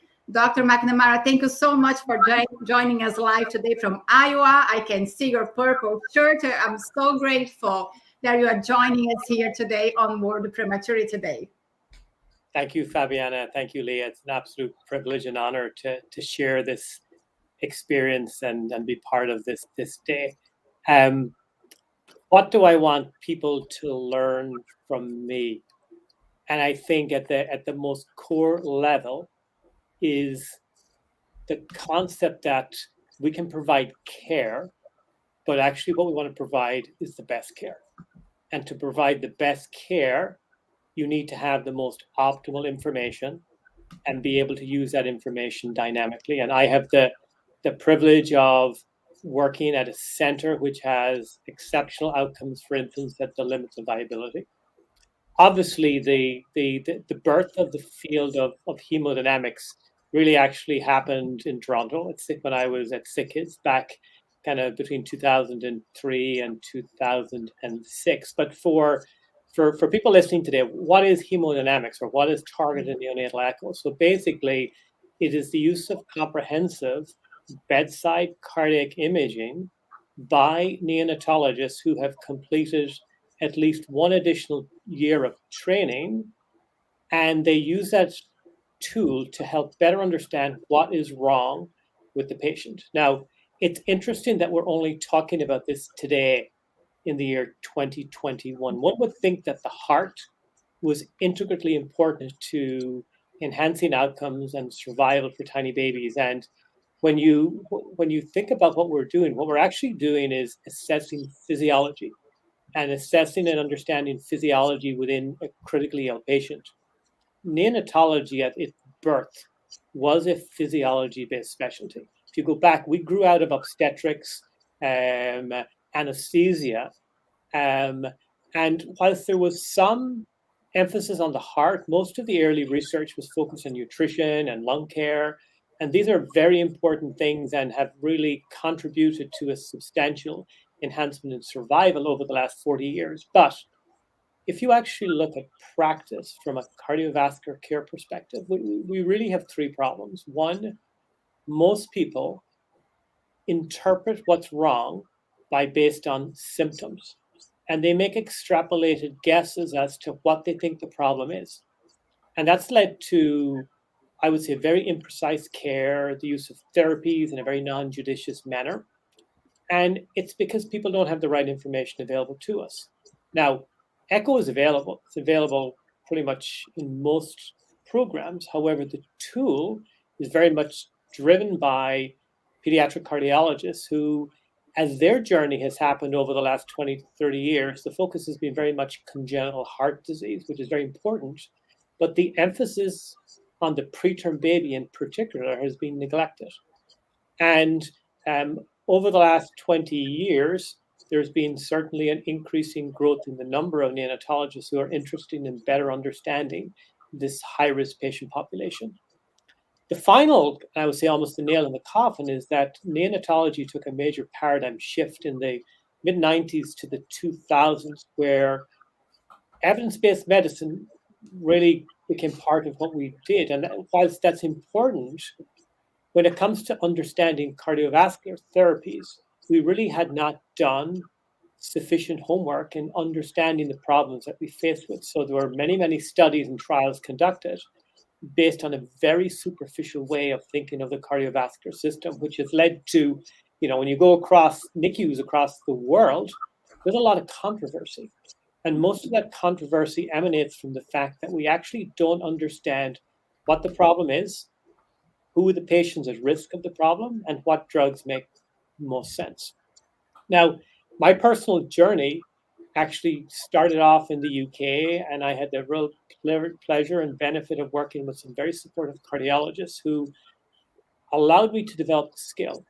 And it was only really when I went to Canada in 2001 and worked with sick kids, where with the support of the pediatric cardiology department there, we were able to build the field, which over the last 10 years has been a dramatic augmentation in the number of people who have been trained, who are able to conduct this skill within programs. So we now have close to 60 neonatologists between the US and Canada, and somewhere between 20 and 25 programs that are using echocardiography as neonatologists to help provide better care to these patients. But that's still the tip of the iceberg. There are close to 600 NICUs. If you take the US, there's a lot of NICUs. And there are a lot of babies who are receiving treatment based not on what actually is the problem, but what might be the problem. And we can do better. And there have been now close to 300 major publications by neonatologists with this skill. Every day, we see babies where the clinical team think the problem is X, but the problem is Y. And I think it's really, really important to embrace, and as parent advocates, to keep pushing the envelope wherever we can to ensure that if we can do better, we can do better. We just published a paper here, a very simple paper on a size 2 ET tube. Across most NICUs, a size 2 ET tube doesn't work because it's too small. And that is one of the prevailing opinions in neonatal care, that tiny babies can't survive because we can't use a size 2 ET tube. We've actually shown that the size 2 ET tube works just as well as a 2.5. So there's a lot of misconception. And as we continue on this journey, we're starting to realize that our a priori thoughts scientifically, we can do better. And there have been a lot of physiologic insights that are telling us that therapies that perhaps we thought were the right thing to do, not only were they not helpful, but they actually potentially were being harmful. So I think my parting words to everyone today is that, as a leader of a program that has a 60% survival rate at 22 weeks gestation, close to 80% at 23 weeks gestation, over the last 3 years, with the introduction of a hemodynamics program in which we screen every tiny baby under 27 weeks, we've been able to further reduce brain hemorrhage, necrotizing enterocolitis, chronic lung injury as a result of treating what's wrong. And that may sound very obvious, but it's oftentimes not obvious. And why else do we need to do this? We're also starting to learn that adults born premature have hearts that are not developed normally. And we need to better understand why that is. What are the modulators in the neonatal unit that actually interfere with the normal process of heart development and vascular development and so forth? So the good news is this movement. We have a movement. Steve talked about a network. We're beyond a network. We are a movement. And we now have affiliation with the American Society of Echo. We're pushing the envelope. and we will continue to push the envelope. But my last words to you is that why did it all start? A lot of people say to me, how do we become famous? I never wanted to become famous. I wanted to help babies. And that came out of the fact that there was a gap. We have filled the void, and babies are the better for it. So I think my time is probably up, is it? Wow, Dr. McNamara, thank you so much for sharing your experience with us. I share your website. There's a lot of information there. So how are we going to move forward with this? Because in your hospital already standards of care, how are we going to spread it in hospitals around the world so that doesn't take another 20 years to be implemented? Yeah, so I think that's a very difficult question, and it's harder than you think. And the reason for that is that, many people are desperate to have this technology, but the strength of everything we've achieved, both clinically and scientifically, has been based on an expert model of training. Okay, so before we can run, we need to be able to walk. And I think, in Canada, this is a standard of care across all of the NICUs, but there are only 15 tertiary centers in Canada. In the US, it's going to take a little longer.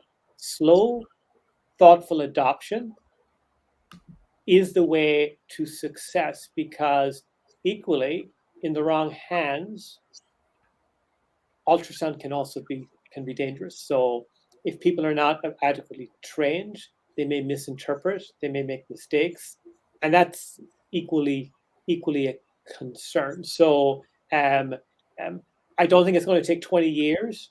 I think the rate at which we're training people, now that we have so many programs, there's going to be an escalation, I would say, over the last 5 to 10 years. But I think as parent advocates, I think what one can do is ask that question.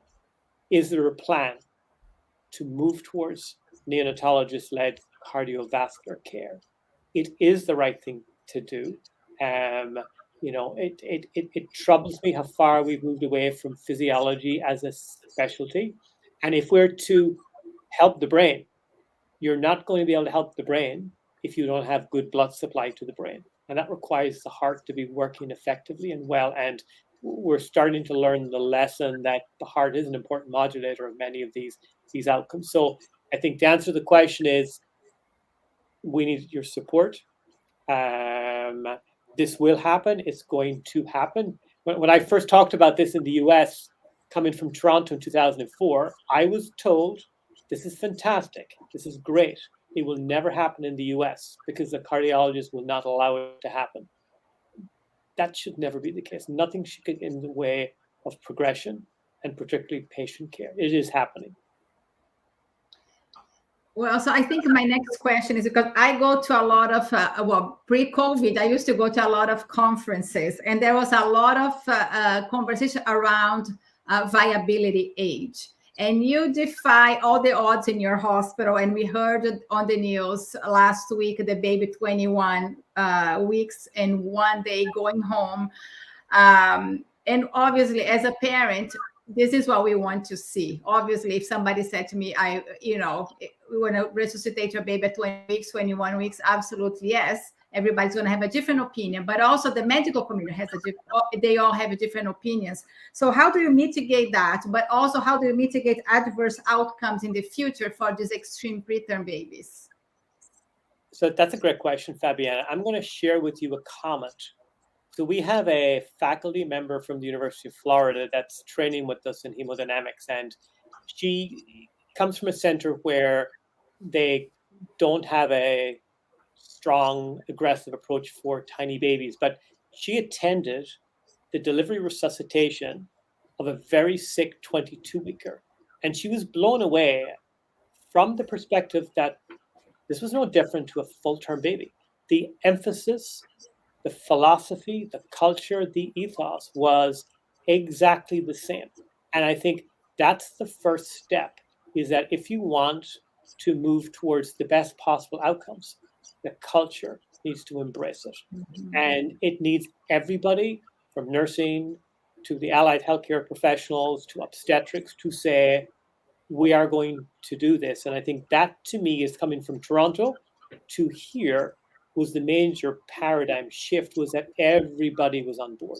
There was no negative view. There was no cynicism towards that a 22-weeker is different to a 26-weeker or a 30-weeker. And again, we have to be very cognizant of the fact that everything we do, and I say to parents, is that everything in prematurity is a necessary evil. If you don't do it, the baby will not survive. But everything comes with risk. And I think in providing the best possible care, one needs to understand therapies, use them in the situations where they're most likely to be effective, which obviously will then mitigate against the risk of giving therapies for situations where it doesn't make physiologic sense. And I think that's the ethos of hemodynamics.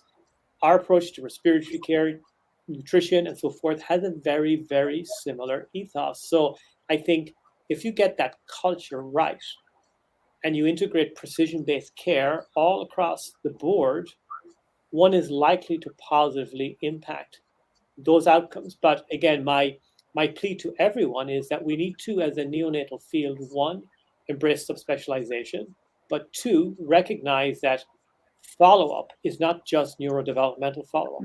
It's lifelong care. And now that we're starting to see these things about adult cardiovascular outcomes, I'm sure that nutrition, exercise, all those things are vitally important for these surviving preterm babies. And we need to better study how these kind of fairly straightforward interventions, how do they mitigate risk? And I'm sure that they do mitigate risk. Okay, Dr. Leah, do you have any question? Otherwise, we're going to wrap it up. My only question would be, how do we change that mindset of the culture of those 22-weekers? What is it that's standing in the way? I think two things. I think one is Iowa is not Sick Kids. It's not Boston Children's. It's not CHOP. And that's important. I'm saying that very politically, in that oftentimes when advancement comes from areas where people don't expect it to come from, there's that kind of initial resistance to embrace it. So I think data and experience from other centers, I think, is going to be important. If you actually look at the literature, there's not a lot of published experience on that. We published our paper kind of 2019 showing the Iowa data. There's been a series of Sentinel Review articles that are calling people to action that actually you can do well. And things are changing. If you actually look at the data across the Vermont-Oxford network, the number of 22-weekers that are being resuscitated is increasing. The outcomes are improving. But there are still people who have a priori opinions as to what they think the line in the sand is. Okay. And, at the end of the day, when I started off in neonatology back in the mid-90s, 24 weeks, we were talking about 24-weekers like we are talking today about 22-weekers. And, one of my colleagues, Ed Bell, who was one of the founders of the Iowa program, will say, if you don't push the wall, it won't bend.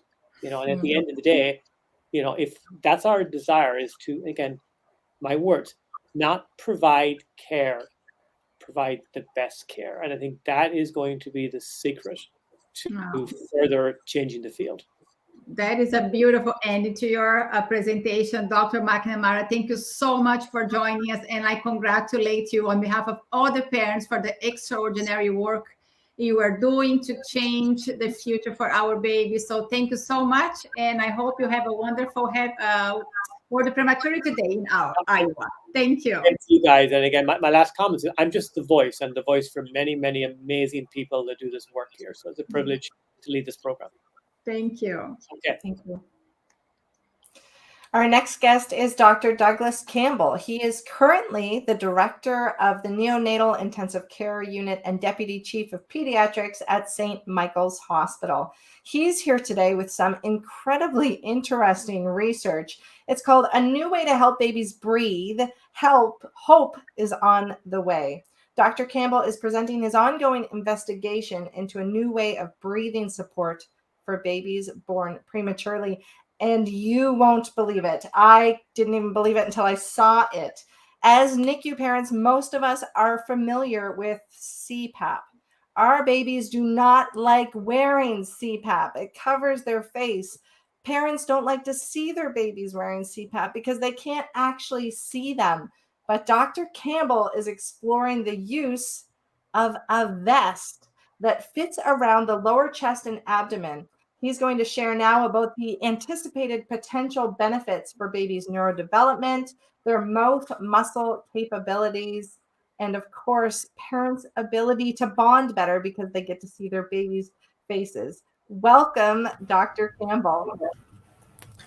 Hi, guys. Thanks so much for having me. I hope my audio and visual is up to snuff. It's great. Thank you so much for joining us. No problem. Do you have some slides to show while you're speaking?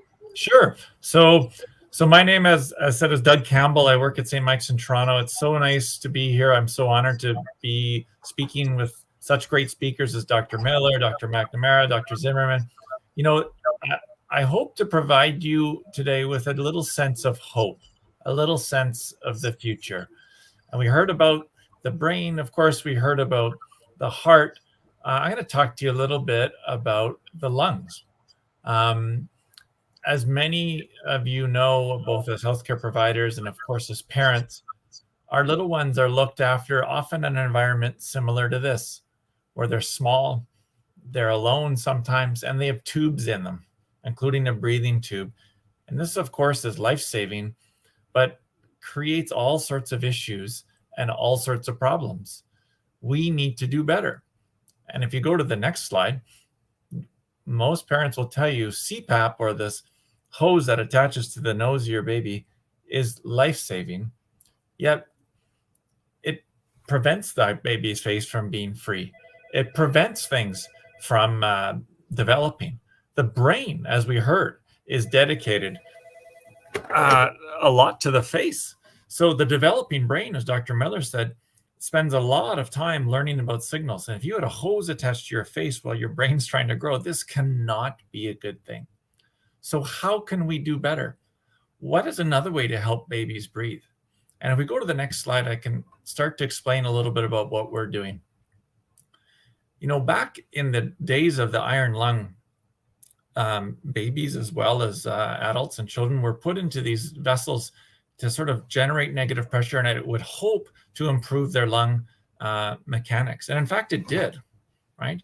The biggest challenge, though, is when you're providing negative pressure around the chest or abdomen of a patient, is that the timing with the breathing doesn't work. And now we have technology to improve our timing. So if we had a way to synchronize and individualize breathing help to a baby's lungs, we could maybe provide them with negative pressure through a vest that would help. So we now have NAVA technology, and a scientist I'm working with in Toronto has developed this so that every time a little baby takes a breath, we can tell. And these are electrodes that fit near the diaphragm of a baby. So we can pick up a little electrical signal, which would then be able to be circuited back through a ventilator. Instead of providing positive pressure to a baby's face through this device on the nose, we'd actually provide a little bit of negative suction pressure to this vest. So what does this vest look like? Well, on this slide, there's some graphics shown because we 3D print these vests now, trying to match the size of a vest to the baby in front of us. Next slide, please. So we're actually starting to use this in babies because we've shown in animals that applying a vest and negative pressure synchronizing with the baby's efforts actually helps, seems to help the animals in the first studies that we did, and it seems to be well tolerated. So we're just starting our work. So Dr. Beck and I are just starting our work where we're trying to understand, is this vest that fits around a baby's stomach, is it safe? Is it tolerated? Let alone if it works. But this is a picture of one of our patients that consented to our research study, where we just put the vest on, applied the negative pressure, used the baby signal to allow us to see, does the baby tolerate the negative pressure well? And so far, so good. It takes a while to make this research happen. It takes from an idea in a boardroom to an application of a vest to a baby, takes at least 5 years. And it's taken us this long to just get this far. But we're excited that babies we seem to be able to provide a way to help babies breathe. And if you see this baby, no more CPAP on this baby's face. So early days, we're just in the feasibility and safety testing to make sure that this device doesn't hurt the babies, but we're quite optimistic. Next slide, please. Because for us, it's all about this.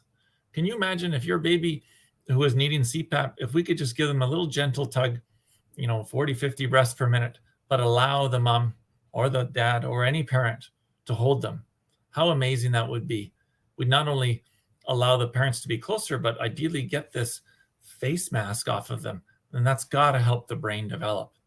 So we're excited about introducing the iron lung, but this time in a much more gentler way and a much more synchronized way to babies. Is it going to happen tomorrow? Absolutely not. But I wanted to provide this group with a little bit of hope that maybe we can help babies breathe in a much more friendly developmental way. I'll stop now. I'm happy to take some questions from anyone in the audience, and of course from the two of you as well. Thank you so much. That is incredible. It looks so futuristic. How I know that you kind of talked about or alluded to the iron lung. Is that how you came up with this idea? Yeah, so we've known, and in fact, as early as the 1970s and 1980s, they tried to use negative pressure ventilation to help premature babies with surfactant deficiency, and it didn't really work well. So the iron lung, of course, is used, in the olden days, mostly for polio patients and other diseases. And it did work. We knew that it worked. It wasn't always effective and practical for small babies. So now that we have this technology to detect diaphragm movements, maybe it's time to go back in history. We can learn from our past. We're all learning from our past, right? Everyone in this audience is learning. So maybe it's time to revisit it. We've got a little bit more modern technology to help us, of engineers, scientists who are much smarter than I am to help us. But it's exciting because I think it gives preemie parents, especially on a day like today, just that little bit of hope. Absolutely. Our chat is very happy. I'm sharing all the comments here. Everybody's very excited, but I want to share a special comment for you, Dr. Campbell, from Carrie. Dr. Campbell is the best doctor I've ever met in my life. God bless you, doctor, for taking care of my baby, Zara. Some mics, you are good and seriously growing. I can't thank you enough. And I think this is the day that is all about as well. We talk about prematurity, raising awareness, but it's also a day of gratitude to all the doctors, researchers, clinicians, and nurses, and everybody involved in neonatal care. It is a great day for us also to thank all of you for the work that you do, tireless work. And I always think about how many days you spend away from your families to take care of our families. And I think this is a day to recognize that as well. Thank you. Thank you. And I just a note that I learn continuously from my patients, my babies, my team, and of course the parents. And today is about us. All of us need to learn. So thanks so much. Absolutely. So Leah, any further questions? I think we are so excited about this and we can't wait. So, okay, I'm going to always ask, what is the timeline for this? Well, there's a saying in medicine, first do no harm, right? So we want to make sure that before we introduce something, and we're really just trying to make sure it's safe, and we're using bigger prems and, who aren't that sick, thank God. And their parents are so gracious to allow us to understand its use. They're helping so many babies in the future. I think it's tricky. We still need to understand, first of all, is it safe? I think it's safe. The second question would be, in what type of baby would it be most useful, and then how can we get it to market. So there's multiple steps. So it's going to be, years. But I do want families to know that we never stop wanting to improve. We never want to, because we see and we learn from parents about what their babies go through, and we have to do better. We have to. This is wonderful. It's a wonderful way to end too. It's our theme for the day, right? That hope and inspiration that you're giving to families. I know as soon as I saw that vest, I got so excited because CPAP is the stuff of nightmares for families. Yeah. So thank you so much for all of your work that you're doing and for joining us here today. Thank you, Dr. Thanks for having me. Thank you. And Dr. Emanuela Ferretti is going to talk about neonatal pain. She'll discuss approaches and strategies that are being used in NICUs to recognize, treat, and monitor pain. She'll give some promising future perspectives about increasing the knowledge of neonatal pain, individual variability, and appropriate management. Dr. Ferretti is a full professor of pediatrics at the University of Ottawa and a neonatologist at the Children's Hospital of Eastern Ontario, CHEO, and the Ottawa General Hospital. We pre-recorded her session earlier this week, and I'm going to just share her thoughts here.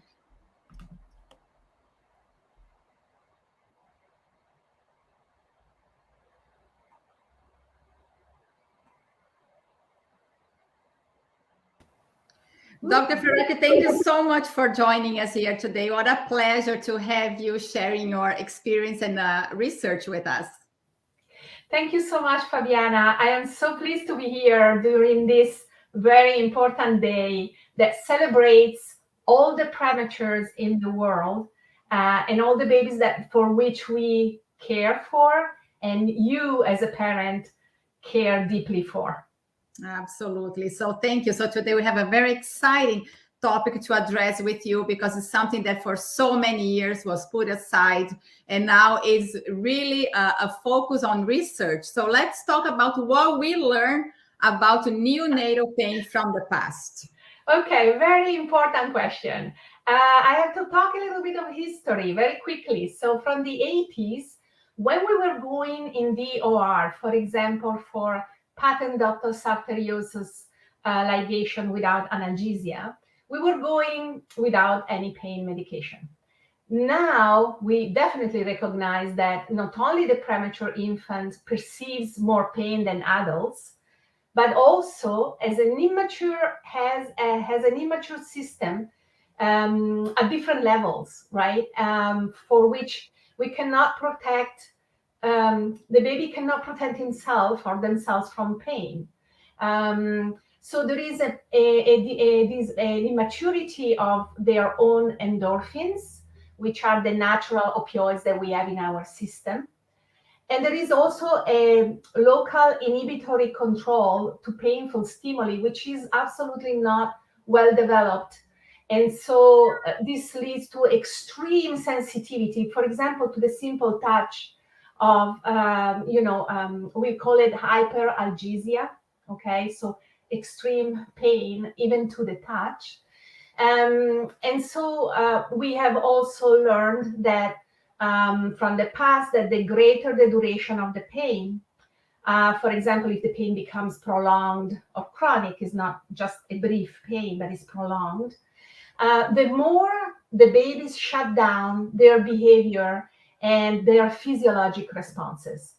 For example, when I talk about behavior responses, it can be generally manifested as a distress. So not through what we think about pain, right?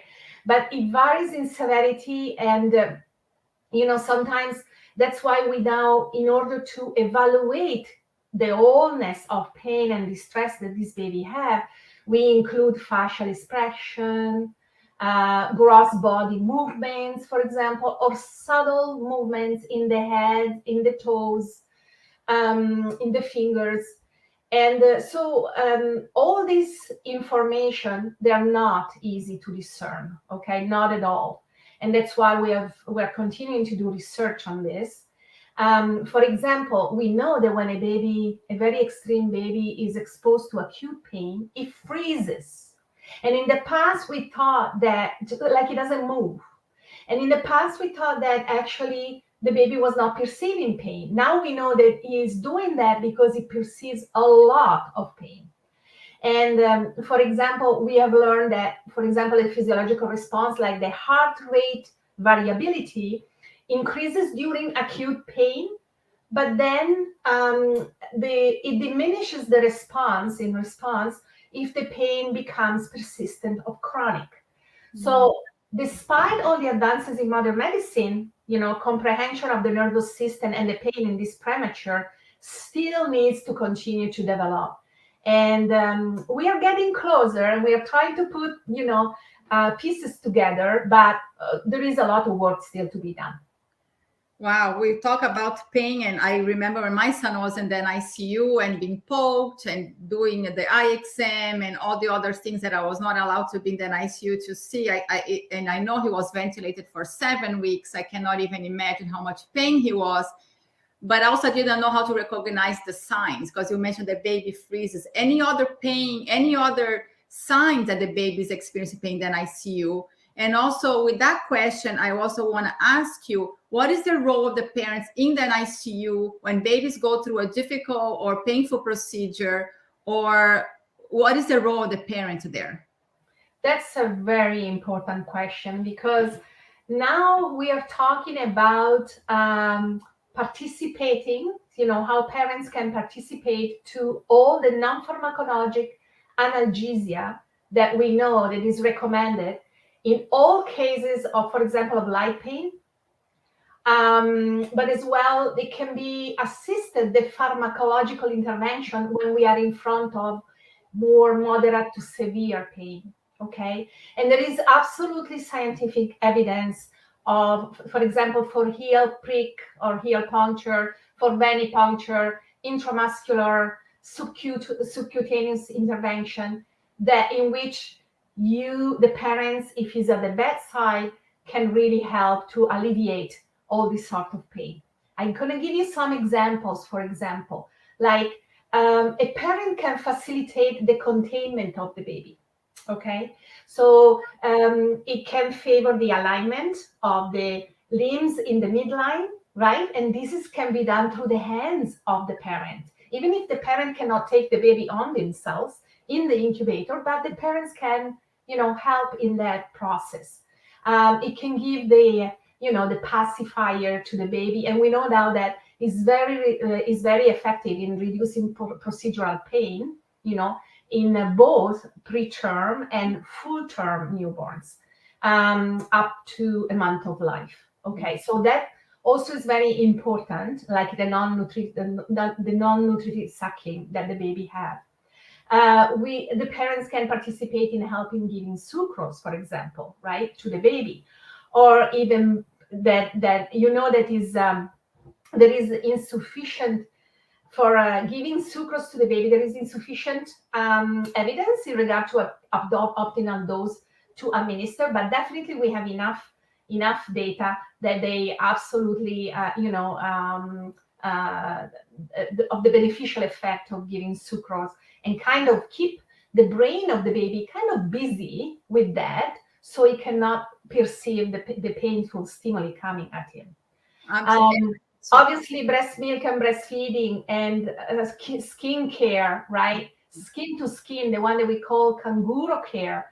It's one of the pillars to be, and has been shown to be absolutely effective, especially in the premature infants, right?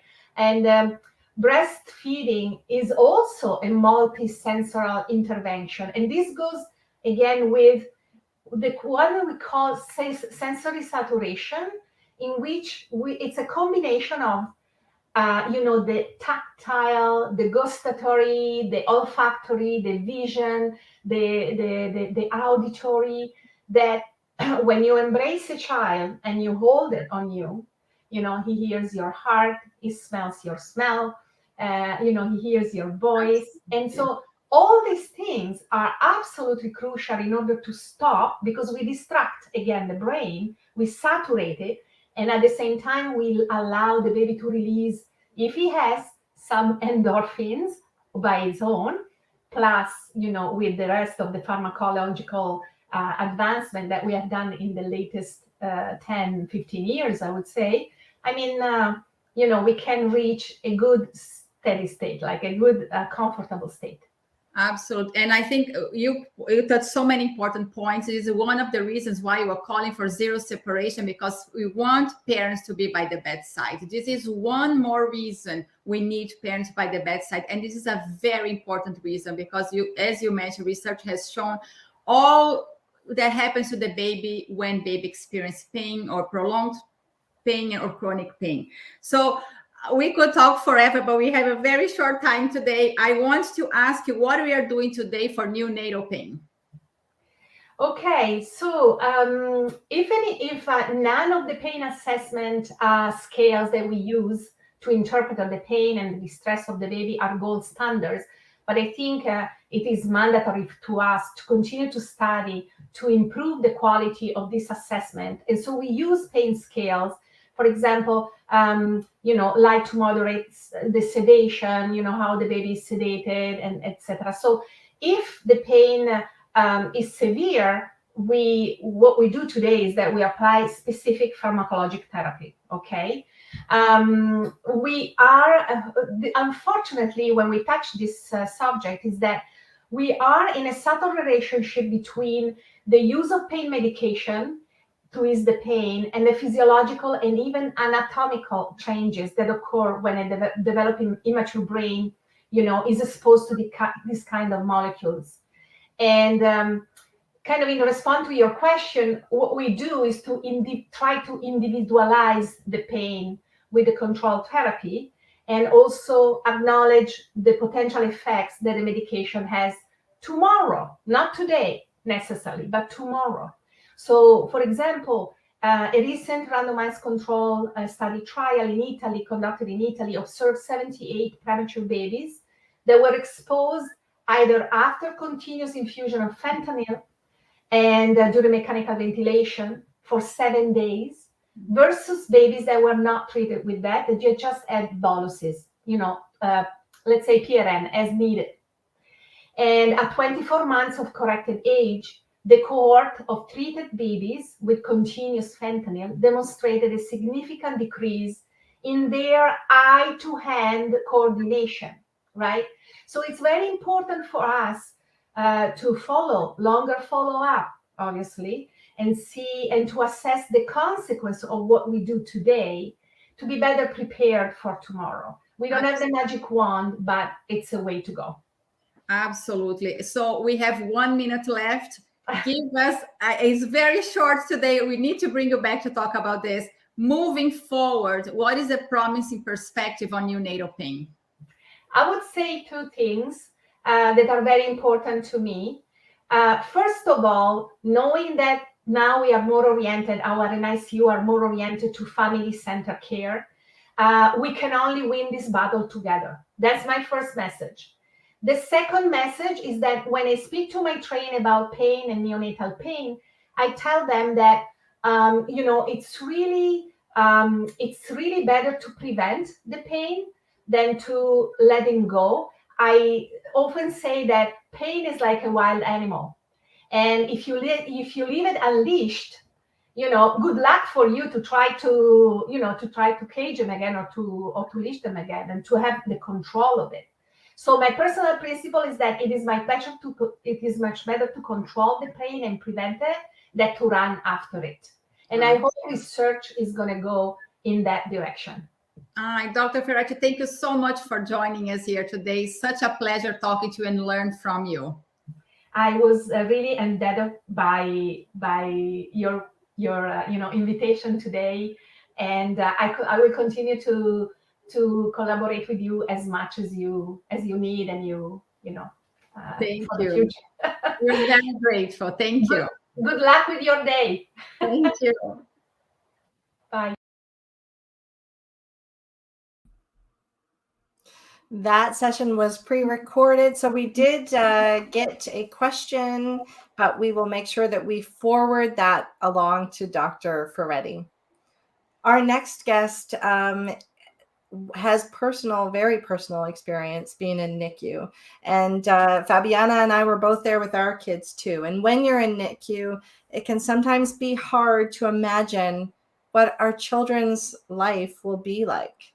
So our next guest is a dad, and he's the proud father of 2 NHL players, Jason from the Dallas Stars and Nick from the Toronto Maple Leafs. Nick is the youngest of 4 brothers, and he was born on September 11th, 2001 at 28 weeks. Nick was immediately on life support and spent 3 months in NICU. At that time, Hugh didn't know if his son would survive or what quality of life he would have. They believed in the NICU staff, and now, 20 years later, Hugh watches Nick, like his brother, play as a professional in the National Hockey League. Wow, what a journey from NICU to the NHL. Thank you so much for being here, Hugh. Well, thank you for having me. Thank you. Your family has had quite a journey. So tell me about NICU 20 years ago. How did you end up there with your youngest?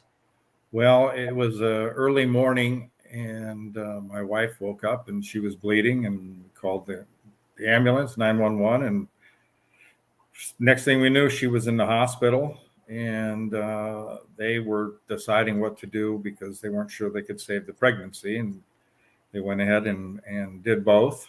And she was tenuous at best herself. And when he was born, I had the decision to make whether to put him on life support or not. And it's a split-second decision. You can't wait literally seconds. And I said, sure. It's still 20 years later. It still comes back to me as if I was right there. And the decision at the time wasn't as emotional as it is right now, recalling it. But it was a split-second decision that had to be made. And it was a very simple decision from my standpoint, because we wanted him to survive. We didn't know what would happen. We didn't know if he would be able to for how long he could survive, if he had disabilities and whatnot. So that's kind of where we were. And my wife was unaware of anything that happened for at least a few days afterwards. She never saw Nicholas for probably the first week. Well, Hugh, my next question is, what was your first impression as a dad when you saw your son in the ICU? And you share with me you had 3 other kids before Nick. So how did you feel? What were your thoughts when you first saw him? Overwhelmed.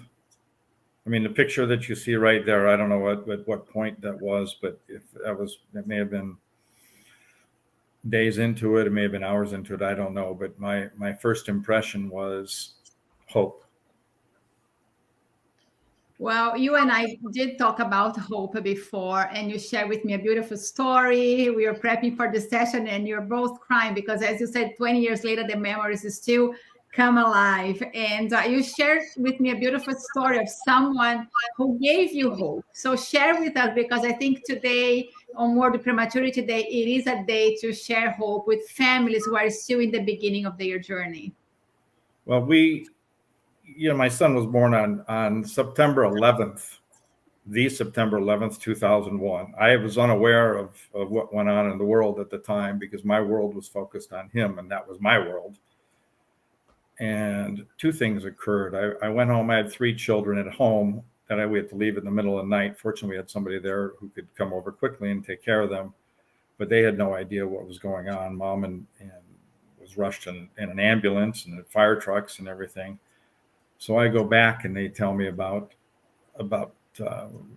getting him all squared away. But we had to donate. I did donate blood, because they were concerned that they may have a transfusion or a need for a transfusion. So I'm 7 o'clock in the morning. I'm going to the blood donor bank, and there must be 25 people in front of me. And I'm thinking, who's giving blood? Why are so many people here? And they told me what happened.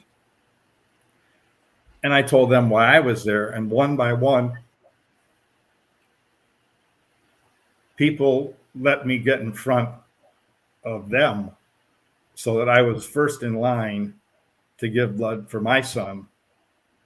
And as I'm there,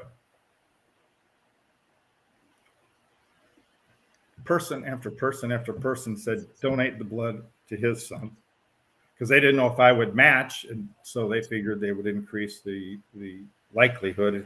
And so we gave the blood, and I had appointments and everything. So I'm calling somebody and I'm saying, I've got to take care of my kids or whatnot. And I'm talking to a friend of mine while I'm doing all this. And she said, always have hope. Because she had a friend who was in a very similar situation, and they had hope and things worked out well. And the boy went on to play hockey at Yale. So to me, hockey was a vision of hope.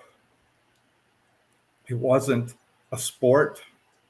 It wasn't anything. It just meant there could be something good at the end of the tunnel here. Something that gave me hope. It was a light at the end of the tunnel.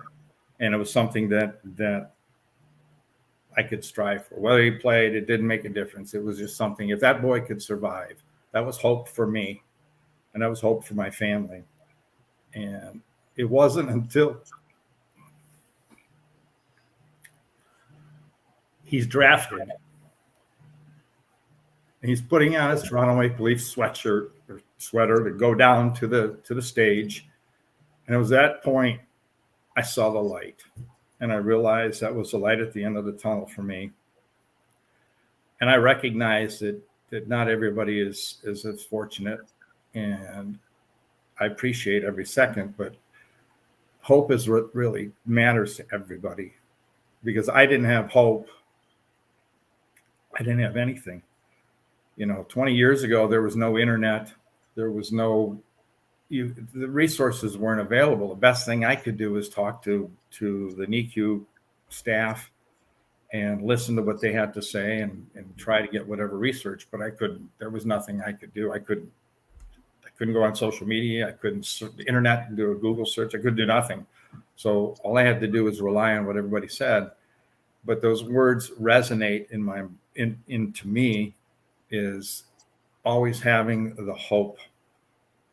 And people have reached out to me since then. And some have said, it's an inspiration that what happened with Nicholas. And I said, Nicholas being in the NHL wasn't the hope that I had. The hope that I had was that he'd be able to come home. And it wasn't whether he could live a normal life or not a normal life. It's whether he could survive. And every day that I was there was an extra day that I thought I had. And I listened to the speaker that you had on before this, where they said, touching and doing things like that. And to me, that was the most important thing to me personally, was being able to be there. I went every morning. I would be there at 5 o'clock in the morning and I would read the newspaper to him. And 11 o'clock at night, I would read him a good night story. And I was able to put my hands through the incubator with gloves and everything else on and actually touch him. And that to me,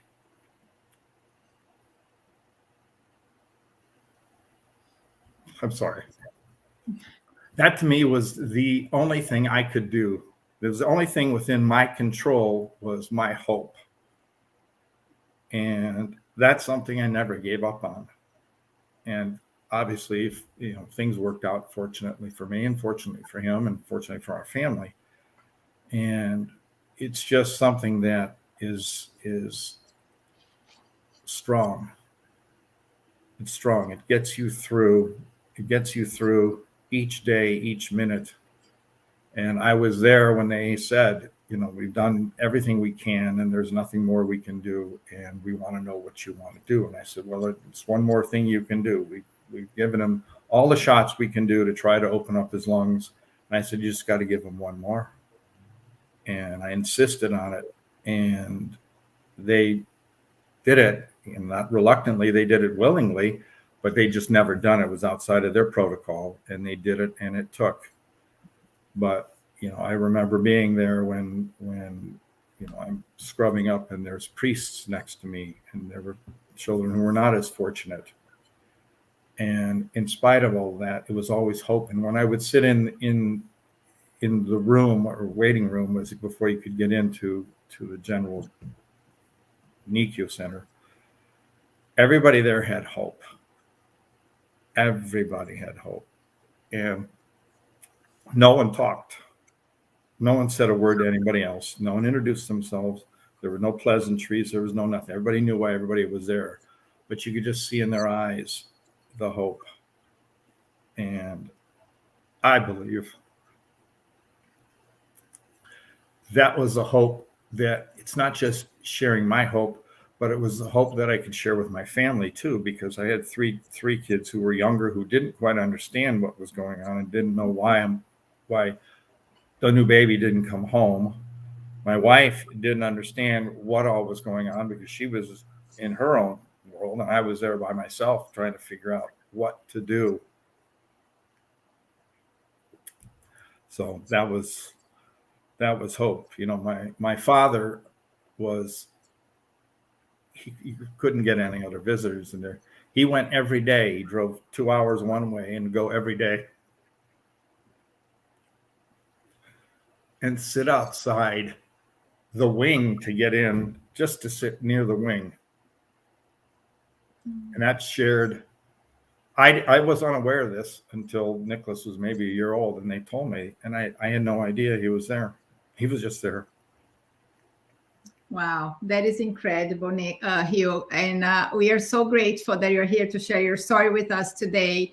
How was Nick as a young boy? So did you have a lot of appointments with him? So how were the first years, and how his first years led him to play hockey? Because we have a picture of him that I'm going to share, of him with the Toronto Maple Leafs shirt when he was 5. Yes. Well, it was, he came home with the heart monitor and all the equipment and everything else. And that was challenging at best. You hear the heart monitor go off, in the middle of the night, and you're like in panic mode because you don't know what's going on, and you don't know. So that was difficult. And I don't know how often we went, but he went to the hospital quite a bit to see where things were going. And the county of Los Angeles had a social worker program, and they came out and helped. And so, we just stayed with it, and it all worked out for us. And I've talked to other people, and I feel very fortunate. I mean, I'm fortunate to have a son who plays in the NHL, but didn't matter if he plays in the NHL or not, he survived. That was what was really the most important thing to me. And so it's, I don't measure anything by, well, it's great that he's in the NHL. Yeah, it's great, but it's great up until COVID hit. Every Thanksgiving I spent with him, because he came home Thanksgiving. And to me, Thanksgiving took on a meaning, U.S. Thanksgiving took on a meaning well beyond what the celebration is. It was a celebration of my son coming home after being in NICU for so long. So that was always the celebration for me. And then, so we always, wherever he was playing, we always tried to, at least I would get there to be with him for Thanksgiving. And what did Nick know about his NICU journey? Did you share that with him when he was young, or was that something? He picked it up. I'm not sure where he picked it up. He's picked up a lot of it since then. And he's talked to me about it, and he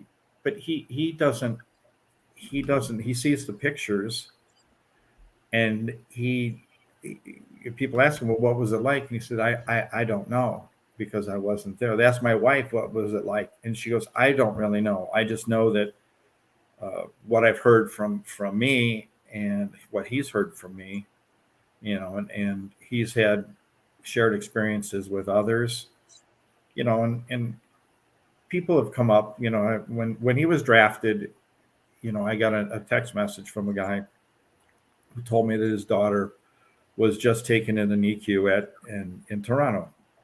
And he said, you have given me hope.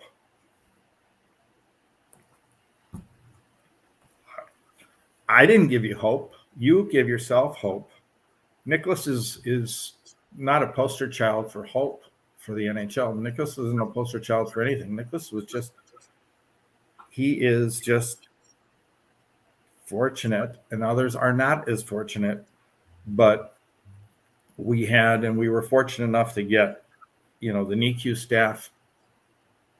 I think at the hospital we were at, the youngest had only been there 20 years, and they're just so dedicated. And I think that is soothing to us as parents, because you hear what their experiences are. And I was there, and I saw a child not make it. I've saw him take off the life support system. I've seen him rush them in, and families come in, and then families leaving in tears. I mean, I was there. I saw everything. I can't describe the feelings. Those of you who've been there, you understand what the feelings are. But I always just wanted to get them home. And there were the 3 stages of the NICU, and it was, very intensive care. Then there's next stage, then there's the next stage, then there's the almost you can go home stage. And every day it was always, can we make it to the next stage? And that was it. It was just one little step. If you can get there, that's fine. If you can get there, that's fine. If you can get there, it's fine.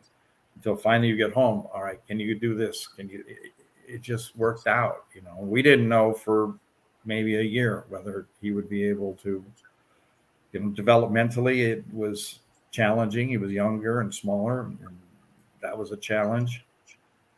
So Hugh, I have another question about what is Nick doing now. We share with me he's starting a charity to support families. So, and your other son, who also plays NHL, also has a charity. So you were creating 2 philanthropies as well. So talk to us about Nick's initiative. Well, Nick has started a charity called Nick's NICU Fighters. And what he wants to do, it's a little challenging now because we're not sure because of the pandemic, COVID issues and so forth. But what he wants to do is to raise awareness to a NICU situation. But the idea is, and my son Jason is doing something similar, only he's doing it for children who have families who are in the military. The real stress factor sometimes is not just with the parents, but it's with the children, the siblings, because who is this person, and why is this, when they're younger, why is this person getting all the attention? I was getting this, I'm getting that. Mom and dad are crying all the time.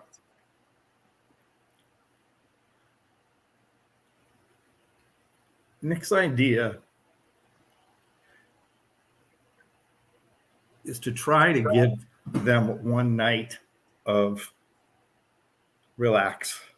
And what he wants to do through his foundation is bring whoever it is, a parent, children, whatever, to a Leafs game and let them have an experience to get away for a night so that they can feel, if it's a parent taking the other siblings to the game so they still feel special, because there's still a family unit here and it still needs to be a part of the family.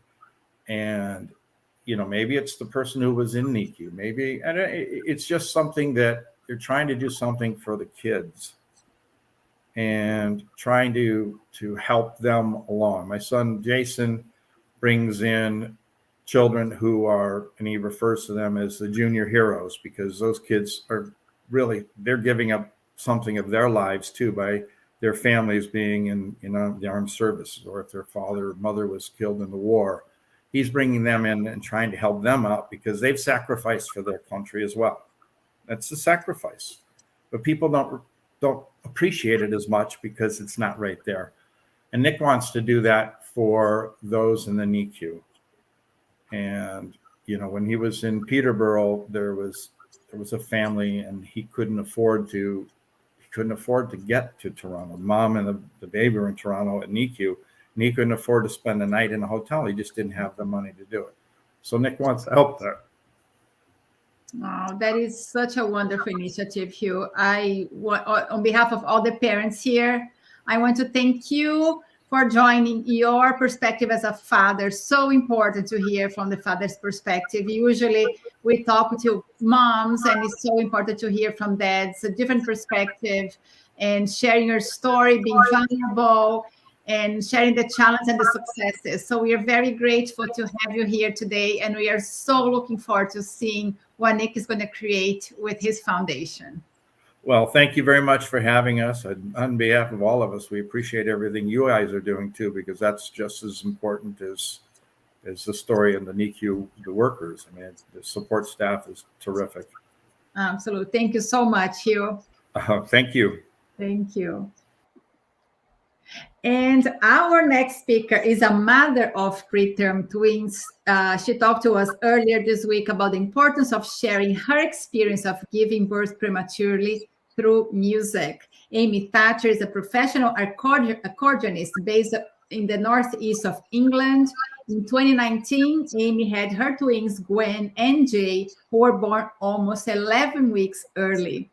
Reflecting on this journey, Amy wrote, "Look at You Now," the headline of her new EP that she's launching today in honor of World Prematurity Day. And I will share the video with Amy's beautiful conversation that we had and her music with you. Right here. Amy, thank you so much for joining us live from England today. Such an honor to have you here. Thank you for having me. It's a pleasure. You are very excited. Amy, I know you have an amazing story to share with us, and today's the launch of your beautiful soundtrack, Look at You Now. So share with us how you end up being an ICU mom. Okay, so I'll take you right back to October 2019, when I was on tour with my band, The She, in Berlin. We've toured there regularly. It's a really lovely, easygoing tour. We're driving around everywhere. The venues are comfortable. And it wasn't really an issue to me that I was 27 weeks pregnant with twins when I left the UK. But we'd been there about 1 week when I realized I had to take myself into the hospital after something wasn't quite right. I was accompanied with my bandmate. And from there, I was transported over to Charité Hospital in central Berlin because it became clear I was having contractions and that we'd all need to be the neonatal unit at that point. And that was almost 3 days before they were born. And at this point, it all felt really surreal, and I wasn't totally certain that they would actually be born there. Obviously, it seems really silly now to think it, but I genuinely thought I might be seeming a bit overdramatic, you know, like convincing myself that I was going to give birth 11 weeks early and in the wrong country. So I sort of didn't know how to feel. I was too overwhelmed by the uncertainty, and it was the prematurity of it, the unfamiliarity of the hospital, the different protocols there in Berlin, and the language, and then the upset of the routine that I was expecting to have that week. It was just a bit too turbulent to know how to feel. Thankfully, my husband made it out there in time before my bandmates flew home, before the twins were born. Once they were born, though, firstly, that was the first point I could stop wondering whether it was going to happen or not. So weirdly, it was a kind of relief. And I felt really, really grateful. They were being looked after really well. And we were lucky to be where we were. Charité is a fantastic hospital with a great neonatal unit. So thank goodness. So my babies, Gwen and Jay, the boy and a girl, were born 10 weeks, 6 days early. Gwen was 1370 grams and Jay was 1450 grams. That was on the 26th of October, 2019.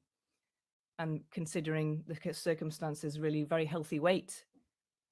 I was made to feel really positive about them from the start, even though I had no idea what the very, very premature really meant and whether my situation was common. I was reassured by the fact the nurses and doctors were taking all of this in their stride. It was just another day at work for them. And they weren't in the least bit worried at all. And they didn't show it, you know. That's a really important step in the process. Gwen and Jay spent their first 52 days of their life in Berlin. And it's hard to describe all my feelings about that time because it was such a roller coaster and everything I did feel seemed to be magnified. There was obviously anxiety and stress, but excitement, and it felt very adventurous. I had moments that were romantic, really peaceful, or just really content. And all in all, weirdly, I had a lovely, lovely time. So earlier this year, 2021, I decided to start writing some music after my parenting hiatus. In 2020, my creative side didn't really reveal itself at all. It was exacerbated by the pandemic, but it was, consumed with raising very small twins alongside a 3-year-old boy. So that was stressful. I don't really have many memories of that year. It was just too stressful to remember it. Hard to process it at that time. And that's the same for all parents, really. It is demanding of your time and your physical, emotional energy, but it denies you of being you as well. Whatever made you feel like you has to take a back seat for a little while. And that's a really hard thing to endure, like consistently for a year, at least a year. But eventually they grow and they don't need you in the same way anymore. And by March 2021, I was more than ready. Oh, hello. I was more than ready to get back into the swing of things. And I needed to find my purpose again. I'd actually forgotten what my path was before, and it really got me down. And the first crumb of inspiration came, unsurprisingly, from my neonatal story. It was a little tune that I used to hum to Gwen and Jay on the ward, and it came back to mind when I was ready to start. And I was ready to share my experience of being a mother to premature babies in the best way I know how, through music. The tune doesn't have any words. It's really hard to describe all my feelings then and now with words. And the title of my EP, Let What's In Out, has become my one simple rule for relearning how to be me, be creative. There's mothering 3 children is something I enjoy doing a lot, but I also enjoy my passion, which is making and performing music. And I've learned with a lot of struggle to balance my time and make time for make it one of my priorities in my life. So the first track on the EP, Look at You Now, is about perspective. It's about reflection. It starts with this rhythm on a loop, and it has a kind of siren-like quality, a busyness. The melody on the accordion, in contrast, is warm and calm and innocent, and it takes your focus right away from all of that emergency and that stress. And that's the tune I used to sing to Gwen and Jay over their incubators in the hospital. And at the end of the piece, I sing the tune. Everything else fades away. And because, of course, that's once you've left the ward and all the nurses are gone, you're at home and you're just like every other mother, just singing your kids to sleep. So at the end of that, I'd like you to have a listen to the track. This is Look at You Now.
Amy, what a beautiful song. It does touch one's heart. And you know, there's no words, but you really feel the emotion on your music, and it's so beautiful. I'm sure Aliyah is nodding her head as preemie parents.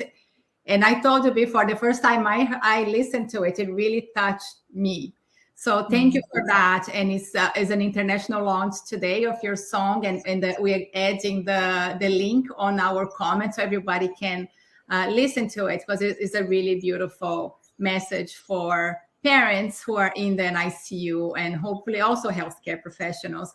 But Amy, you gave birth, and this is, I guess, is Jay. Hi, Jay. Oh no, this is Steph. This is Stefan, my eldest. Oh, that's your oldest son, not the preemie one. No, the big sibling. About half your height. Hello. Yeah. But Amy, how was your experience in the NICU in a different country with a different language, away from your family and friends?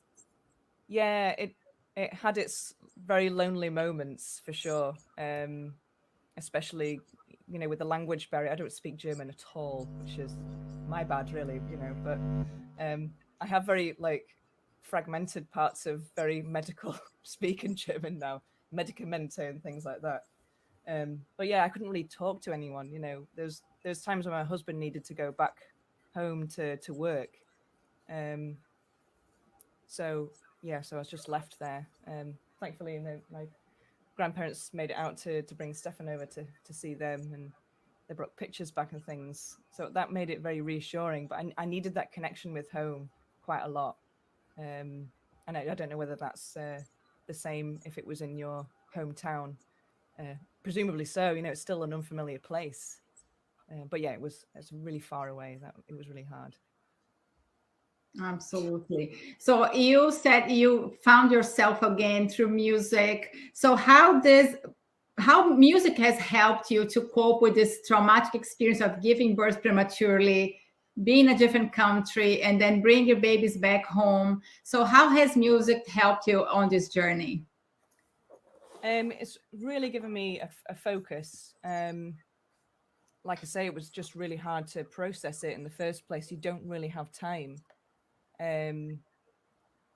It's not just having 3 children because they're so premature. They're younger for such a long time. So all of these milestones that you're kind of thinking, it's like, well, I suppose I'll get there in like 2.5 months' time. But, you know, people telling you should be doing this. And, you know, over here, the maternity leave doesn't run on for longer. So I found that I was kind of expected to start kind of back into work and things by the time they were sort of 6 months old, and I barely started sort of getting them to feed and things like that, you know. So yeah, it's getting back to work as a musician, as a creator, has been very hard. But by the time I'm ready for it, I feel like that I'm drawing on that experience has been a way into my creativity, and through that's been a way into my sort of, you know, to kind of complete the journey from then till now, my feelings about that as well. So it's nice, this nice circular motion. They both helped each other. These 2 sides of my life have become joined, and yeah, that just feel nicely balanced actually now. It's really yeah. I mean, you talked about that melody that you sang over your babies in the incubators, and then we hear that a little later in your song. I'm just wondering, did that stick with you, or is it something that kind of came back to you as you got back into the groove of creating again? Yeah, I think it was something that I sang, and I thought, I wonder if I'll do anything with this. At the time, I thought, I don't know. I figured about it. You know, it's one of those. It was a thought that just passed by very quickly. But then when it came to sort of that epiphany that I needed to get back into something to kind of find out what my path was before, I just got my accordion back on, and that was the first thing that came out. So it just started with that really simple melody, and just harmonized it. And then from there, everything else kind of came together reasonably quickly. It just seemed really obvious to kind of try and sum up this journey through that piece of music with that melody at the center of it, which it felt like at the time as I was kind of humming it to them. And you really feel like you're, because you can't really hold them very much, or, you know, you're told to talk to them and things. You get your small amount of time when you can kind of cuddle both of them, but you have to wait for a nurse to kind of come and sort of bung them on you a bit and then wait for them to come back so you can kind of put them back, you know. So humming that tune over them really felt like that was you really doing your part there.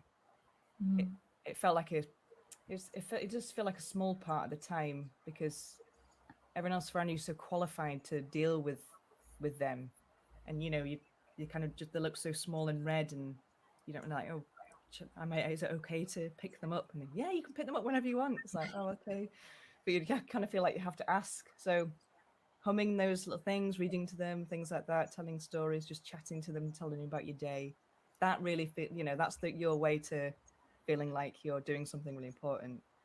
And it's nice when people tell you that it is important, because it feels small, but you have to remind yourself that it's a big step for them. You know, they're listening to you. Oh, that is so beautiful, Amy. So we're going to thank you so much for joining us here today, for sharing your story and your beautiful gift of music with all of us here. It's such a special day for us. So we are very grateful to have you here today. Oh, thank you so much. It's been really lovely. Lovely. Thank you.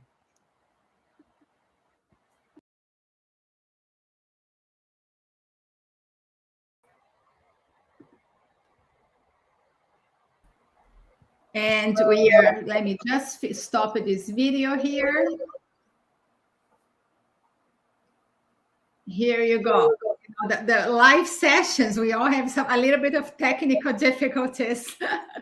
But what a great day it's been so far. And thank all of you for joining us here today on Facebook, YouTube. We're going to do some draws because there's a lot of engagement in our chats on YouTube and Facebook. And we're going to give away 3 books, and Leah is going to randomly pick up 3 people who made comments on our chat.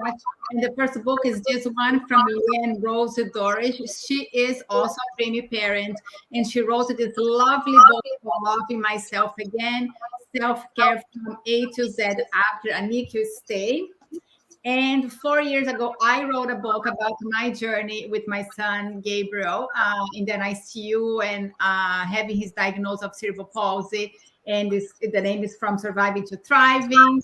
And the last but not least, this amazing preemie care guide from 2 amazing nurses from Alberta, and they wrote this amazing book for every parent. It calls A Guide to Navigating the First Year with Your Premature Baby, and it's such a great book. I wish I had this book when I was in the ICU and coming home on the first year. There's a lot of tips, so we're very grateful to have all of you joining us here today. And Leah is going to announce the 3 winners on the chat, and please send us your addresses on a private message so we can mail you the books.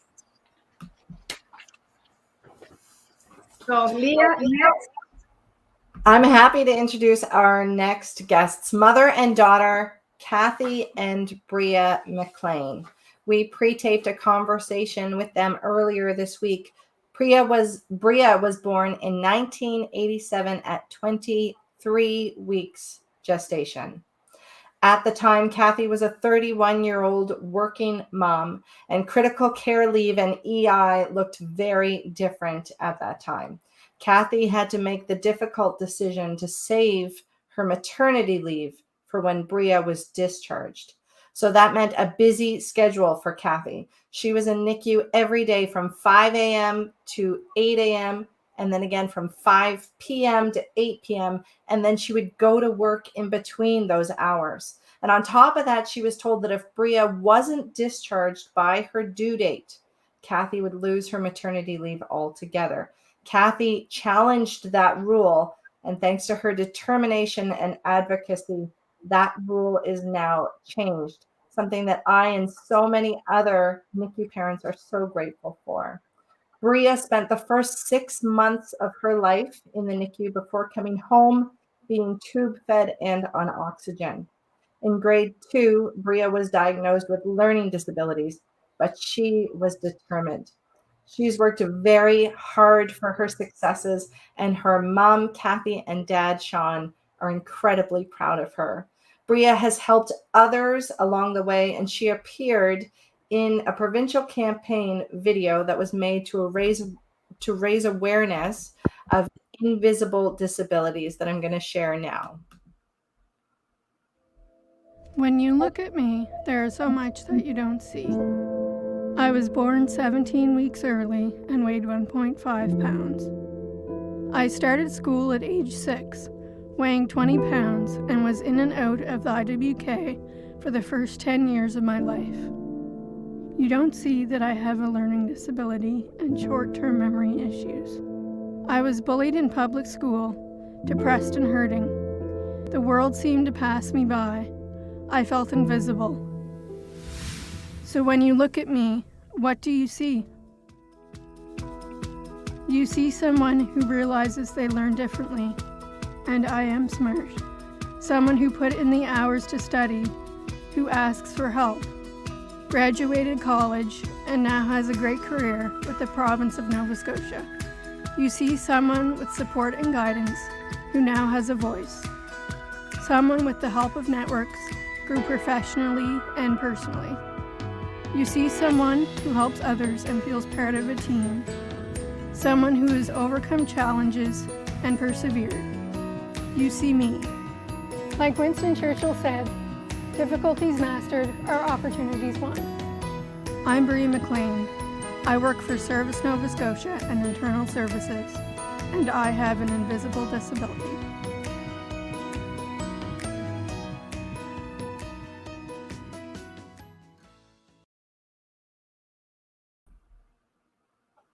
And as I mentioned, we pre-taped a conversation with Bria and Kathy McLean earlier this week. Thank you for joining us today so much, both of you.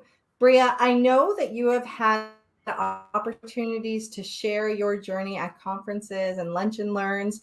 And why is it important for you to share your NICU journey with others?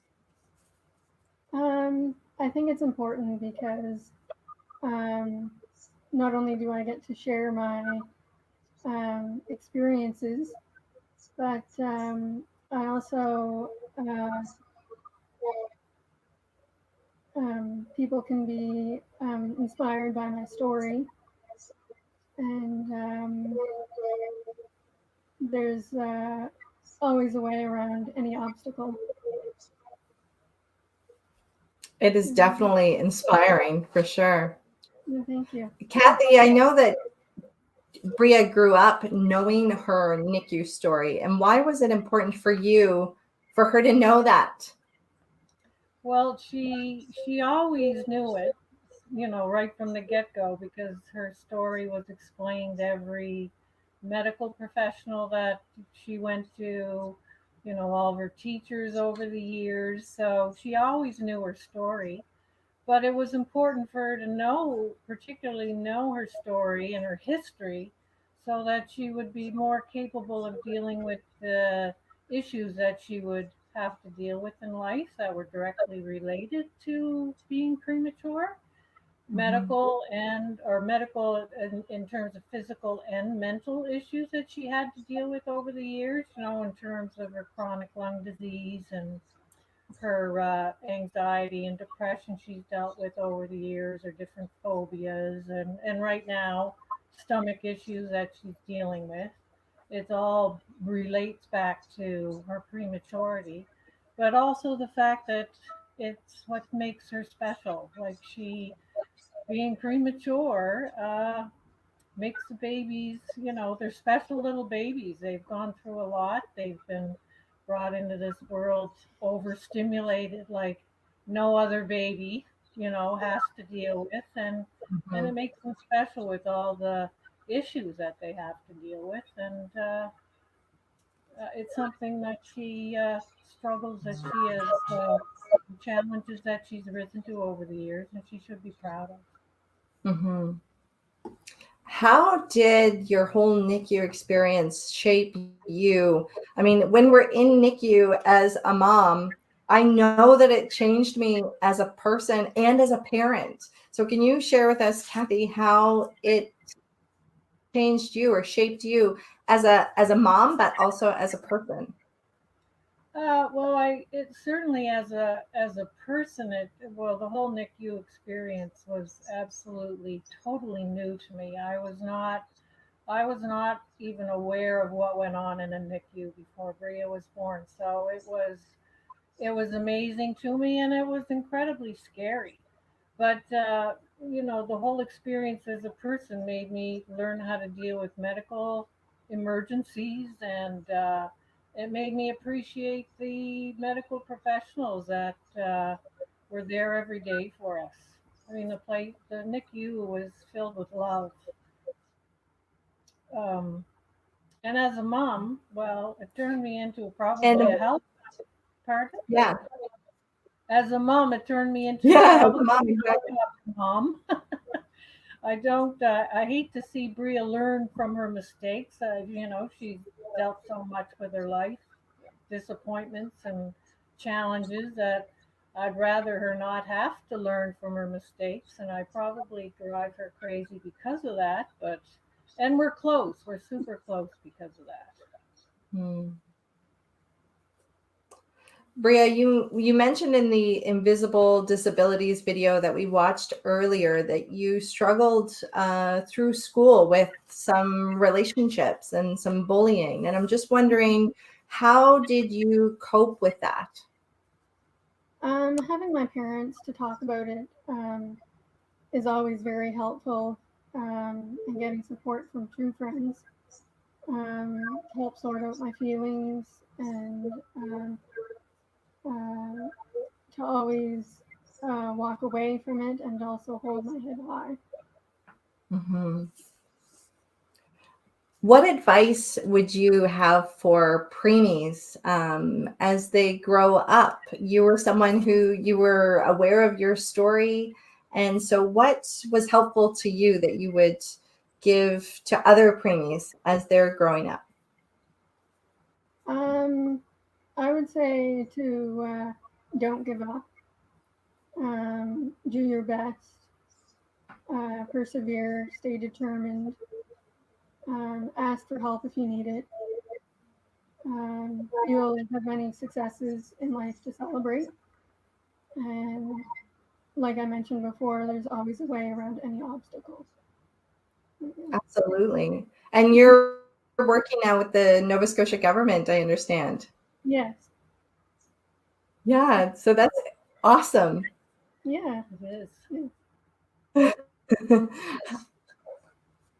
And same question for you, Kathy. What kind of advice would you give to parents who are in NICU, but then also after NICU?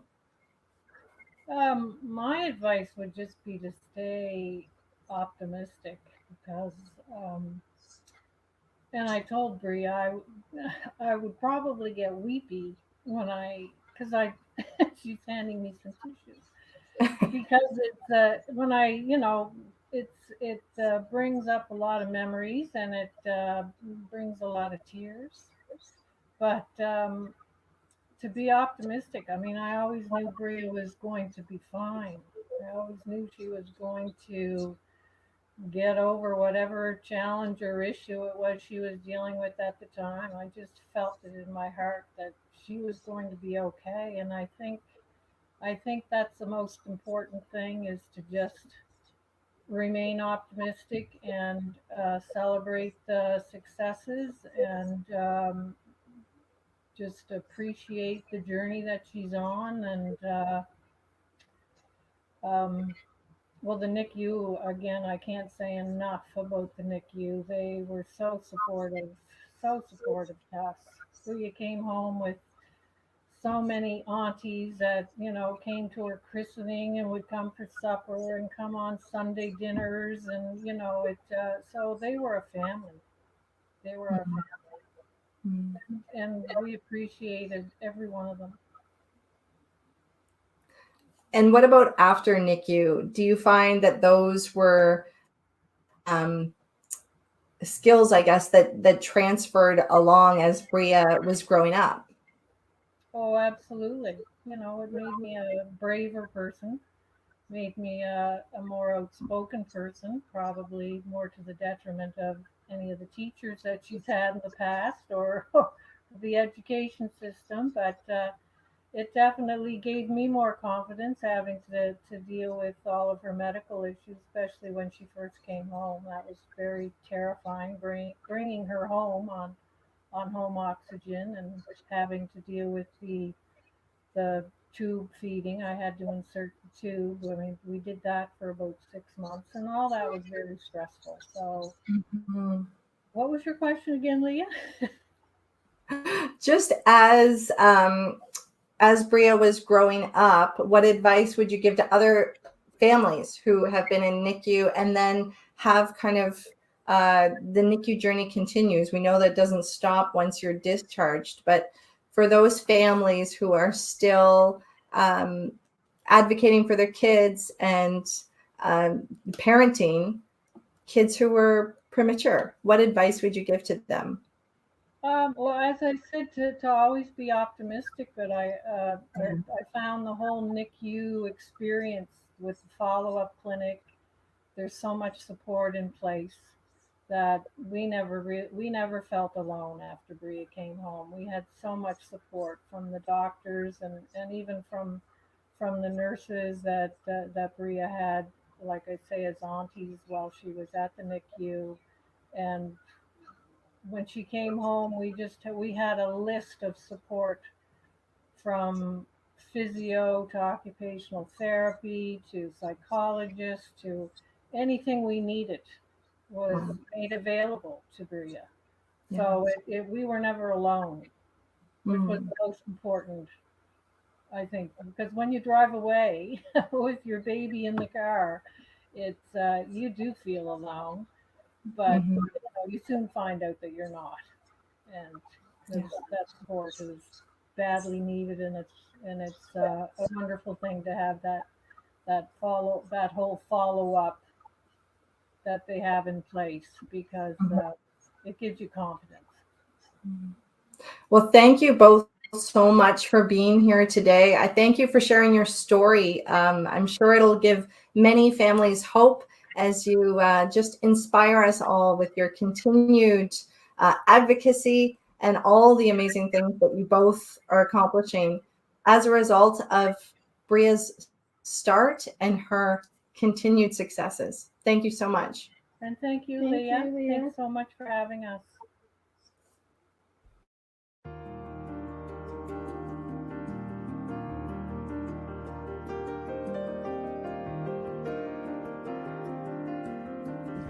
Hi, my name is Ingeborg Anna Martens.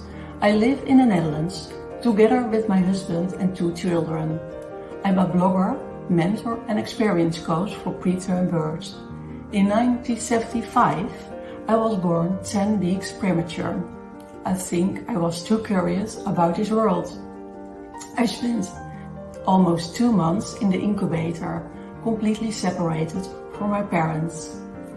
In life, we all take our own journey with our own desires, needs and ambitions. Feeling seen, heard, loved and understood. Through my life, I have had quite a few challenges. I have the chronic lung disease, WPD asthma, as well as challenges in the area of the stimulus processing and my balance. Especially in the recent years, these symptoms are more prominent. After all these years, I have realized that my premature birth, as well as my time in the incubator, had a great impact on my later life. For a long time, I didn't want to face it. Now, I have embraced my imperfections. I'm good as I am, and I found the love in myself. I found out pretty quickly that body and mind are connected. Breathing techniques and meditations help to maintain this connection. Self-care is very important for me to stay in balance. I think it's always good and important to think in terms of possibilities and solutions. Is something not possible? Ask yourself, how can it be done? By sharing knowledge and experiences, making it possible to discuss, taboos can be broken. When life gives you lemons, drink the lemonade. Life is beautiful. Let the sun shine inside of you. Love and be grateful. And don't forget, enjoy today and repeat that tomorrow.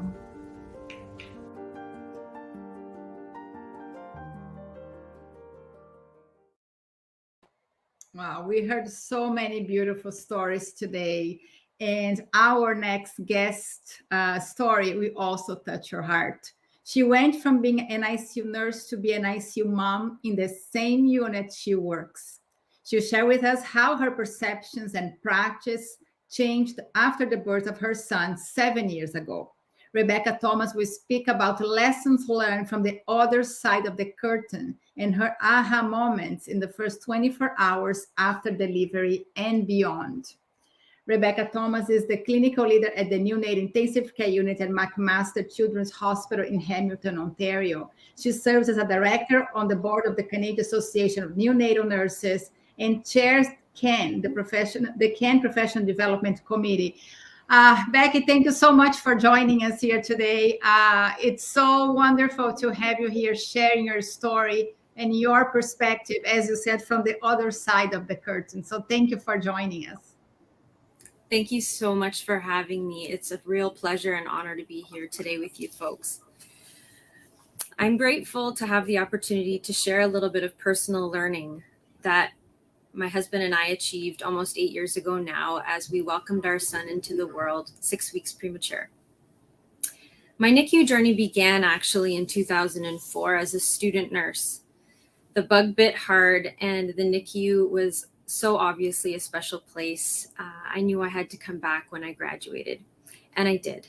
I was hired on as a bedside nurse at McMaster's NICU in 2005, and I had the pleasure of working with babies and families as a nurse doing this incredible work. I had opportunities to learn, to support families in crisis, and to see the incremental growth and healing in the babies that I cared for. What I did and how I chose to do it made a difference, and I could see this. It's a magnificent responsibility.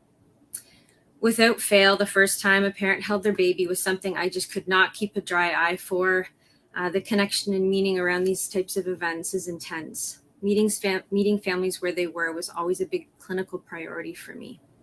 I was lucky to have wonderful mentors as a novice NICU nurse, and this modeled for me what I think should be a philosophy of care in the NICU. As an admission nurse, a role I loved, I attended births and labor and delivery for babies who needed NICU help after birth. I also worked as a charge nurse. I was actually scheduled to be in charge the day I delivered our son. I'll start with a question to the group. Given my professional experience, do you think that I was prepared to deliver a preterm baby? We'll come back to that question a little later. Let me tell you the story. It started on a plane. My partner and I were flying home to Toronto from Vancouver after a family wedding. I was contracting every 8 to 10 minutes. Instead of the vision of early labor I had, i.e. relaxing in a warm bath like all the books said, I was confined to an airline seat, managing turbulence, and was trying really hard not to think about the literal thousands of vertical meters between us and the safe and familiar environment of a tertiary care hospital. We landed, got a wheelchair, and my pilot husband navigated us through Pearson International Airport faster than anyone ever had before. We went straight to the hospital, where I was sure they were going to tell me I was in false labor. Nope. Ruptured, dilating, progressing, definitely in labor. Fabulous. Our son was born less than 24 hours later, and he was the least enthusiastic individual in the room, barely able to breathe. My NICU work family came together and looked after him like he was their own. I could not have asked for a more supportive or caring team. What followed during that time in the NICU was a jumble, a real jumble. When we were through it, I contemplated the experience. There was a ton of learning for me, both as a first-time parent and as a NICU nurse. Reflective practice is core to all nursing practice, intentionally looking back. What can I learn? What would I do differently? Why? I'd like to share with you 5 of those reflections. Each reflection led me to think just a little bit differently about how I supported babies and their families. Reflection number 1. Once my newborn son was out of my sight, the loneliness was intense. For months, I'd felt him move inside me, and now there was no more movement and no baby in my arms.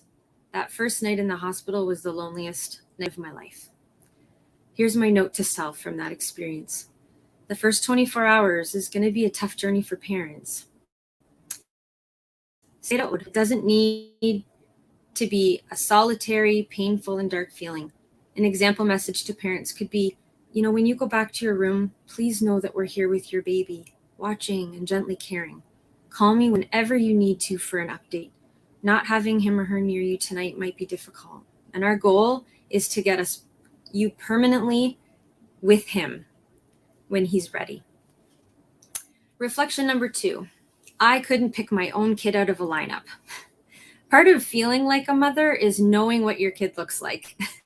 And without those hours to stare into each other's faces, your bodies connected skin to skin, face free and clear of tape and tubing, I had no idea what my own son looked like.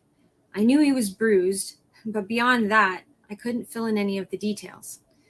I'd watched movies, and mothers definitely knew what their babies looked like. So this occurred to me on that first lonely night and didn't inspire a lot of confidence and certainly didn't raise my spirits. Here's my note to self from that experience. Get a picture as soon as you safely can for families, ideally with a parent's phone or camera, with as little on their baby's face as possible, so they can stare, zoom in on the details, look at the lashes and the dimples, find familiar features, and make those visual connections to their baby. Reflection number 3. Regardless of training, knowledge, or experience, nothing prepares you for the heaviness of what I'm calling guilty powerlessness. As a NICU nurse, I function as a member of a team to manage challenging resuscitations and complex procedures. I've assessed, advocated, taught, and have been a support and coach to parents as they navigate through their NICU journey. On the other side of the curtain, with my own blood on my gown, wheeled in for the first time in the unit to see my son, I realized there was nothing I could do but hope, trust, and wait as he laid there silently, too tired and overwhelmed to breathe. I couldn't plan, read, or learn my way out of this one. And deep down inside me, I thought, was this my fault? Should I have known earlier? Could they have stopped it? Was it the hike I took? Our trip? Here's my note to self out of that. Parents suffer from a significant loss of control and power when their child is in the NICU.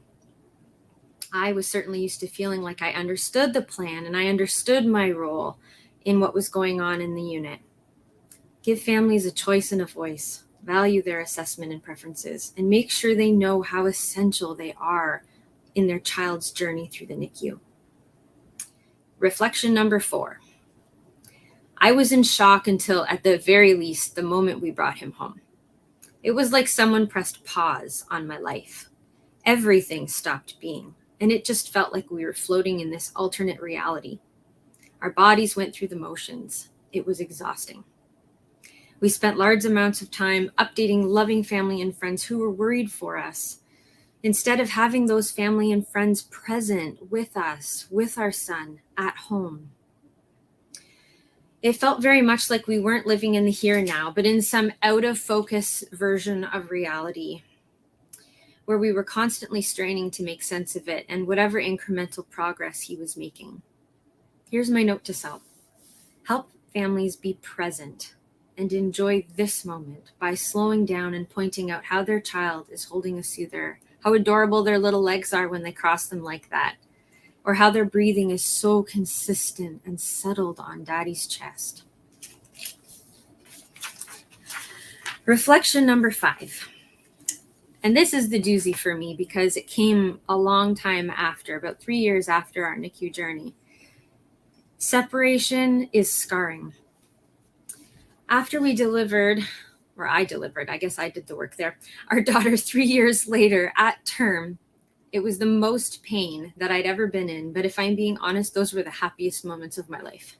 She showed me what my son and I never got to have together. When she screamed those first cries against my chest, I felt like I won the lottery. I was the luckiest parent in the universe. This is how it's supposed to be. I was completely taken off guard by cluster feeding that night. What is going on? She is relentless. Oh, right. This is something that's supposed to happen. I've literally had this conversation 100 times with other parents, and I totally was surprised by it. What else did we miss with my son? What other things did I miss? This is what came into focus for me. This is how my son and I were meant to be together. We missed that time to connect, to get to know each other, to feel confident in our relationship and bond. For me, this is how I needed to feel as a mother, that I could provide everything necessary to sustain my children and help them thrive in those first days and weeks. Here's my note to self. Always look for ways of making connections between parents and their babies, pointing out their contributions, whether it's coming to the rescue if they're upset and consoling their baby, bringing milk, finding a new assessment that they need to bring to the care team's attention, noticing something about their baby that no one else has yet, verbalizing their child's need to be close to them, to touch them, to smell them, to see them, to hear them. So let's go back to that question that I asked at the beginning. Do you think that I was prepared to deliver a preterm baby? I'm not sure no is an adequate enough word in the English language. Maybe there's a different, better word somewhere else. Nothing prepares a parent to have a newborn baby require intensive care. Nothing. There's nothing. Nursing in the NICU is just as much about finely tuned assessment skills as it is for coaching for Team Baby, ensuring all members of the team are able to reach their full potential so that the collective goal of growing their child as healthy and as strong as possible before going home can be reached. This is something we all have to achieve together with our combined talents and perspectives. Thank you so much for letting me say those things, Fabiana. Thank you so much for sharing your story, Becky. It's powerful. My goodness. I'm just wondering, as you changed your practice, how have you seen your relationship with families at the bedside change as well? Well, I think that noticing the small things that were always things that I would notice before, but now with the weight and power of my own experience behind me, and I have to be careful not to project my experience on anyone else, but having seen myself go through a similar moment, I'd be more apt to call something out and to say something out loud or to offer support and encouragement, because parents in the NICU sometimes are really good at keeping cool and appearing like we got it all figured out, but really sometimes under the surface there's this need for encouragement, this need for connection, and this need to know that they're doing all the right things and that their baby is better for it. Wow, absolutely. Becky, I want to thank you so much for sharing your story today. I almost made without crying the day, but your story really touched me and touched my heart. It was beautiful. And there's quite a few comments, a lot of hearts for you on the chat. To go on Facebook and check them out. So I really want to thank you for your time today and for sharing your journey with us. Thank you. My pleasure. Our last guest is Dr. Marcia Campbell-Yo. She's a neonatal nurse practitioner and clinician scientist.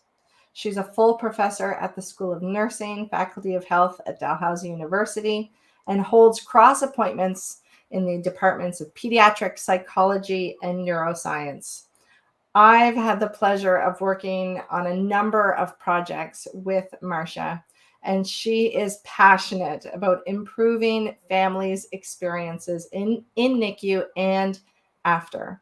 So Marcia's going to share with us a brief overview of her experiences and research fostering parental presence in the NICU in a pre and post-COVID era, And then she's going to present an overview of a recently funded national study co-led with the Canadian Premature Babies Foundation and their team's hope for restoring and ensuring equitable family presence and engagement across Canadian NICUs in response to COVID-19 restrictions. Welcome, Marcia. Oh, happy Prematurity Day. And thank you, Fabiana and Leah, for the invitation to end the World Prematurity Premi Chats today.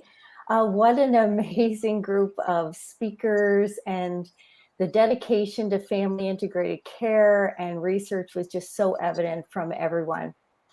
So as Leah said, I'm just going to chat a little bit about our research pre and post-COVID that I think has really informed and shaped my passion, and I hope some of the passion of others around greater parental presence in the NICU. So, just thinking back, I've cared for moms and babes and families for 34 years. And, I have to be honest, it wasn't families, to be honest, that enticed me first to the NICU. It was, the high risk technology and all of sort of what I thought was most exciting about NICUs. And when I look back, I think that my aha moment was actually an experience that I had in the mid-1990s where I air transported a set of preterm twins from Prince Edward Island to our NICU in Halifax, and the mom and dad wasn't able to come. And I actually went back to the NICU the next day, and I actually held these babies as they passed away because I had promised that mom that her babies would not die alone. And, I think it was that experience. And also later, I had the opportunity to go back to PEI and talk to that mom about her experience and the impact that experience had on her and her family. And, I think it was really those experiences that ignited in me a drive to sort of, through the pursuit of my career, to try to make a difference and have great parental presence in the NICU. So I went on to do some graduate work, and after my PhD, I was really fortunate to establish the mechanisms, outcomes, and mobilization of maternally-led interventions to improve newborn care, or MomLink Lab. And we first focused on examining ways to improve mother's own milk for moms who have extreme preterm infants, and the life-saving qualities of having mother's own milk in the NICU. And then later went on to really look at a series of studies to examine how important it was for parents to be present to reduce pain and stress. And so we demonstrated that skin-to-skin contact with moms reduced painful procedures up to the pain response of babies undergoing painful procedures by about 30%. We found that alternate providers such as dads and unrelated women and even a preterm co-twin could reduce the pain and stress associated with routine medical procedures. We were able to demonstrate that skin-to-skin contact with parents were as equally effective as sweet-tasting solutions, and it remained efficacious over repeated procedures in the NICU. And while much of our research actually came to full stop during COVID, we're so excited now that we're able to restart many of our parent target research in the NICU, and I'm just going to talk to you very briefly about a couple. So one, we demonstrated that when we looked at healthy infants, that when we compared breastfeeding versus sweet taste during pain procedures, we found that not only did pain response through facial actions reduce, but actually saw potential to modulate what was happening in the infant brain. And we're so excited that we're actually looking at whether or not the same modulation could occur through skin-to-skin contact with mothers in the NICU. and looking at brain-based responses during routine Hill Lances. So we've got 97 of 126 patients, and we're so excited to be able to potentially further inform the importance of families being present in the NICU. Leah is very aware. We have 2 other studies looking at keeping moms in, close with babes in the Together study of having uninterrupted skin-to-skin contact for 2 hours following birth in the unit for in the birth unit for babies 32 to 34 and 6-7 weeks who would normally go immediately to the NICU. And the responses, we've changed practice in the NICU, and the responses of families have been outstanding. We're just this week launched a randomized control trial looking at whether we can have the same benefit for babies as young as 28 to 31 and 6-7 weeks. And I just have to say a huge shout out to the families and staff at the birth unit and NICU and leadership at IWK, because without their dedication to keeping moms and babes together, none of these studies would be possible. And lastly, not surprising, given that our research and others have shown level 1 evidence that parents need to be in the NICU, it was not surprising when the doors were shut with COVID-19 restrictions that we wanted to examine what the impact was for families. And so we were able to conduct in-depth interviews with families, and they told us many elements of how they were traumatized by being alone without a support person, their high levels of stress related specifically to the being restricted from seeing their babies, their anxiety, and how they felt. Some moms described feeling broken by having to choose between children at home or their sick baby in the NICU. We also found that parents were in pain because they couldn't access medications. They were hungry. They couldn't provide breast milk like they wanted to their baby. And our findings, again, a shout out to the IWK leadership, because they listened. They listened to the parent voice, and we were able to quickly change many of the practice gaps. We were able to ensure at least 2 support people at the bedside from wave 2 onward.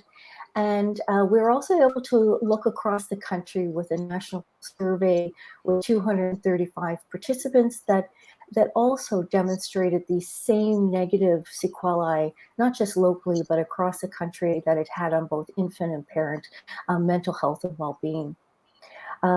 We showed significant variation across the country, and we saw that both within and across provinces, and even in the same cities where the epidemiology of COVID was the same, but parents' treatment was very different.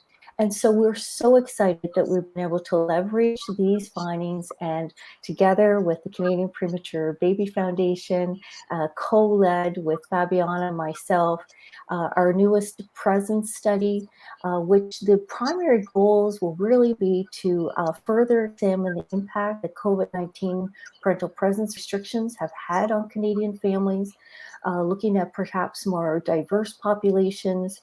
We want to compare through information from NICU leaders, what were the severity of the policies, how they changed over time, and map them on the epidemiology of positive cases in the NICU around safety, and to actually look at the health outcomes of infants and their parents through the Canadian Neonatal Network database, Canadian Neonatal Follow-Up Network. Ultimately, our final goal is we are hoping to co-create national guidelines, and our hope for neonatal care and parental presence is to ensure equitable care across the country for parents to be present. We want to better inform strategies to mitigate negative sequelae of these restrictions, both on infants and their parents. And perhaps even more importantly, we really want to rebuild the trust that has been lost with families and restore them just the way that evidence tells us that we need to. The parents need to be present, They need to never be considered visitors. They need to be reinstituted as essential care providers in the NICU. And I'm just so excited for our work going forward. And I think I'll stop there and thank you again for having me. And I think I have time for a couple of questions. Thank you, Marcia. When we get down to kind of the nuts and bolts of this project of equitable NICU care, what does that look like for NICUs across the country? Yeah, so Leah, what we found was, so if we think about it, equitable care means that all families, regardless of where they've given birth, should be able to have equal access to their child. They should not have restrictions. They should have 24/7 access. They should have the ability to have support people present with them. And they should have, regardless of their economic status, whether they are immigrant, equity-seeking group, or someone who has all the money in the world, the care and the access to their baby should be the same. Wow. Yes, that it is what we are striving for, working towards. Marcia, I have a question for you because we've been discussing this for quite a long time now. And almost 2 years later, we still see a lot of restrictions in the NICUs. Earlier today, Johanna Kosinzer from EFCNI presented the global survey on the impact of restrictions and what happened in each country. Of course, Canada, compared to other countries, we are not in a terrible situation because we had 70 or 80% parental presence in the NICU. Obviously, the ultimate goal is 100%. We don't want to see any less than 100. But you come from an ICU that has private rooms, parents have access. A lot of NICUs in the country don't have the same settings, and the restrictions are still happening. This week, I got emails from a lot of healthcare professionals, a lot of parents telling us that they cannot be there 24/7. They cannot stay overnight for breastfeeding. Other hospitals still have a 3-hour policy. And this is very hard. It's very hard to hear because now we have the evidence. We know how to bring the parents safely. We have vaccinations. How are we going to convince the leadership, the decision makers in each hospital to bring the parents safely together and end the separation? And you have a zero separation policy in every unit in this country. Yeah, so Fabiana, first I just want to make a comment. Yes, I realize that Canada was better and that there was about 70% that there was able to see their children. But I think we also need to recognize that that wasn't necessarily full 24/7 access, and it wasn't necessarily that both parents could be there. So I think that there were still severe restrictions. So yes, we might be better off, but I think we still have many unintended consequences that we need to address. Secondly, around how do we get people's voice and are at the table? So certainly, I think that our study, in which we have included not just parents and the clinicians, but also public health leaders, infection control, so people at the table who can help spread the evidence to those who need it. And I think that's where we need to step out of our NICUs. We need to step out of just even pediatric centers. We need to look at how we include a lot of the decision makers so that the parent voice and needs of our neonatal populations are heard. And lastly, when we talk about the difference about single room and family room, I know that it can be easier, but I think at the end of the day, I've said this before and I'll say it again, if we remove the word visitor from anything to do with a parent and we put them as essential care providers, then all of the elements and safety of whether you're in a single room or in an open bay in which allows healthcare providers to take care of the babies would be equally effective for parents to be present. And as soon as we wrap around that very simple philosophical change, I think we will be the first, that will be the first and really the largest step in that. And then every policy that's made for healthcare providers just flows through and includes families where they need to be. Yes, and Sorry, parents are not visitors. Like yes. This hashtag that we have to spread this hashtag across all our social media in every hospital. Parents are not visitors. And you're absolutely right. If nothing changed, we have to change the way we address parents, not visitors, but essential caregivers. And also ensure that parents are always at the table when decisions are made, because we know that not just in our population, but everywhere in the world, that we need to include stakeholders. And in our case, the stakeholders are families. So we should not and should never be making decisions that affect the stakeholders without having their voice heard. Thank you so much, Marcia. I was going to say that same thing, Fabiana. My heart just jumps when you say parents are not visitors. It's such truth that I think we need to grasp nationwide and globally, that these are our babies and we need to be with them. Thank you so much for sharing your research. It's so exciting what you're doing and your wisdom. Thank you, Marcia. Oh, thank you so much. And so I'm so grateful, wonderful gratitude for being included. And you guys are amazing. You continue to inspire me every day. Thank you. Thank you. Fabiana and I want to thank all of our speakers. This day has been incredible. They brought knowledge and experience, and for taking the time just to share with us their research and their clear passion and personal stories, which will help us on this World Prematurity Day to spread awareness, advocate for our babies, and give hope. And thank you to everyone who tuned in to the live today, whether you're watching on YouTube or Facebook. Thank you for sharing your insights, your comments, and questions. I loved seeing the live support as our families shared their beautiful stories.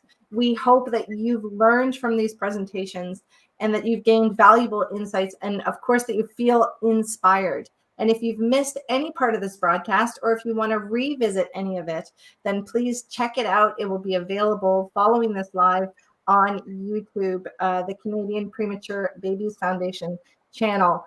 And lastly, I cannot go on without saying enough about Fabiana, who is one of the hardest working women that I know and a strong voice for our NICU families and babies. And she put together this incredible program today.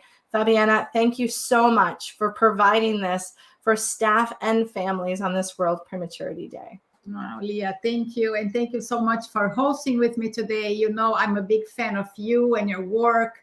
And I always admire what you do at IWK. It's amazing. I'm so grateful that you accept my invitation to be here with me today. And I also want to thank our entire team here at CPBF. There's many people behind this day today, all our digital marketing team, our volunteers, our consultants. We are very grateful. And it took a lot of preparation for this special Premi Chat because it is a special day for us. And this conversation has to continue. It's not going to stop today. It's going to continue because we are going to continue to advocate for parental presence. We want parents to be seen as essential caregivers in the NICU.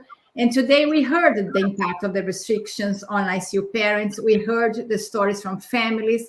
We saw hope and possibilities for the future of babies born too soon. And I want to thank our presenting sponsor, AstraZeneca, and thanks Water Wipes and Medela Canada for their support. To all of you, thank you again for believing our vision of a brighter future for all premature babies and their families.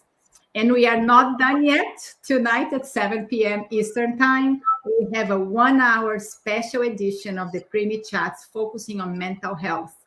We all know the impact, the trauma of a preterm birth and an ICU stay on parents. Tonight, we're going to talk to clinicians and parents who will share with us their knowledge, expertise, and experience. So please join, also live here on our Facebook and YouTube channels.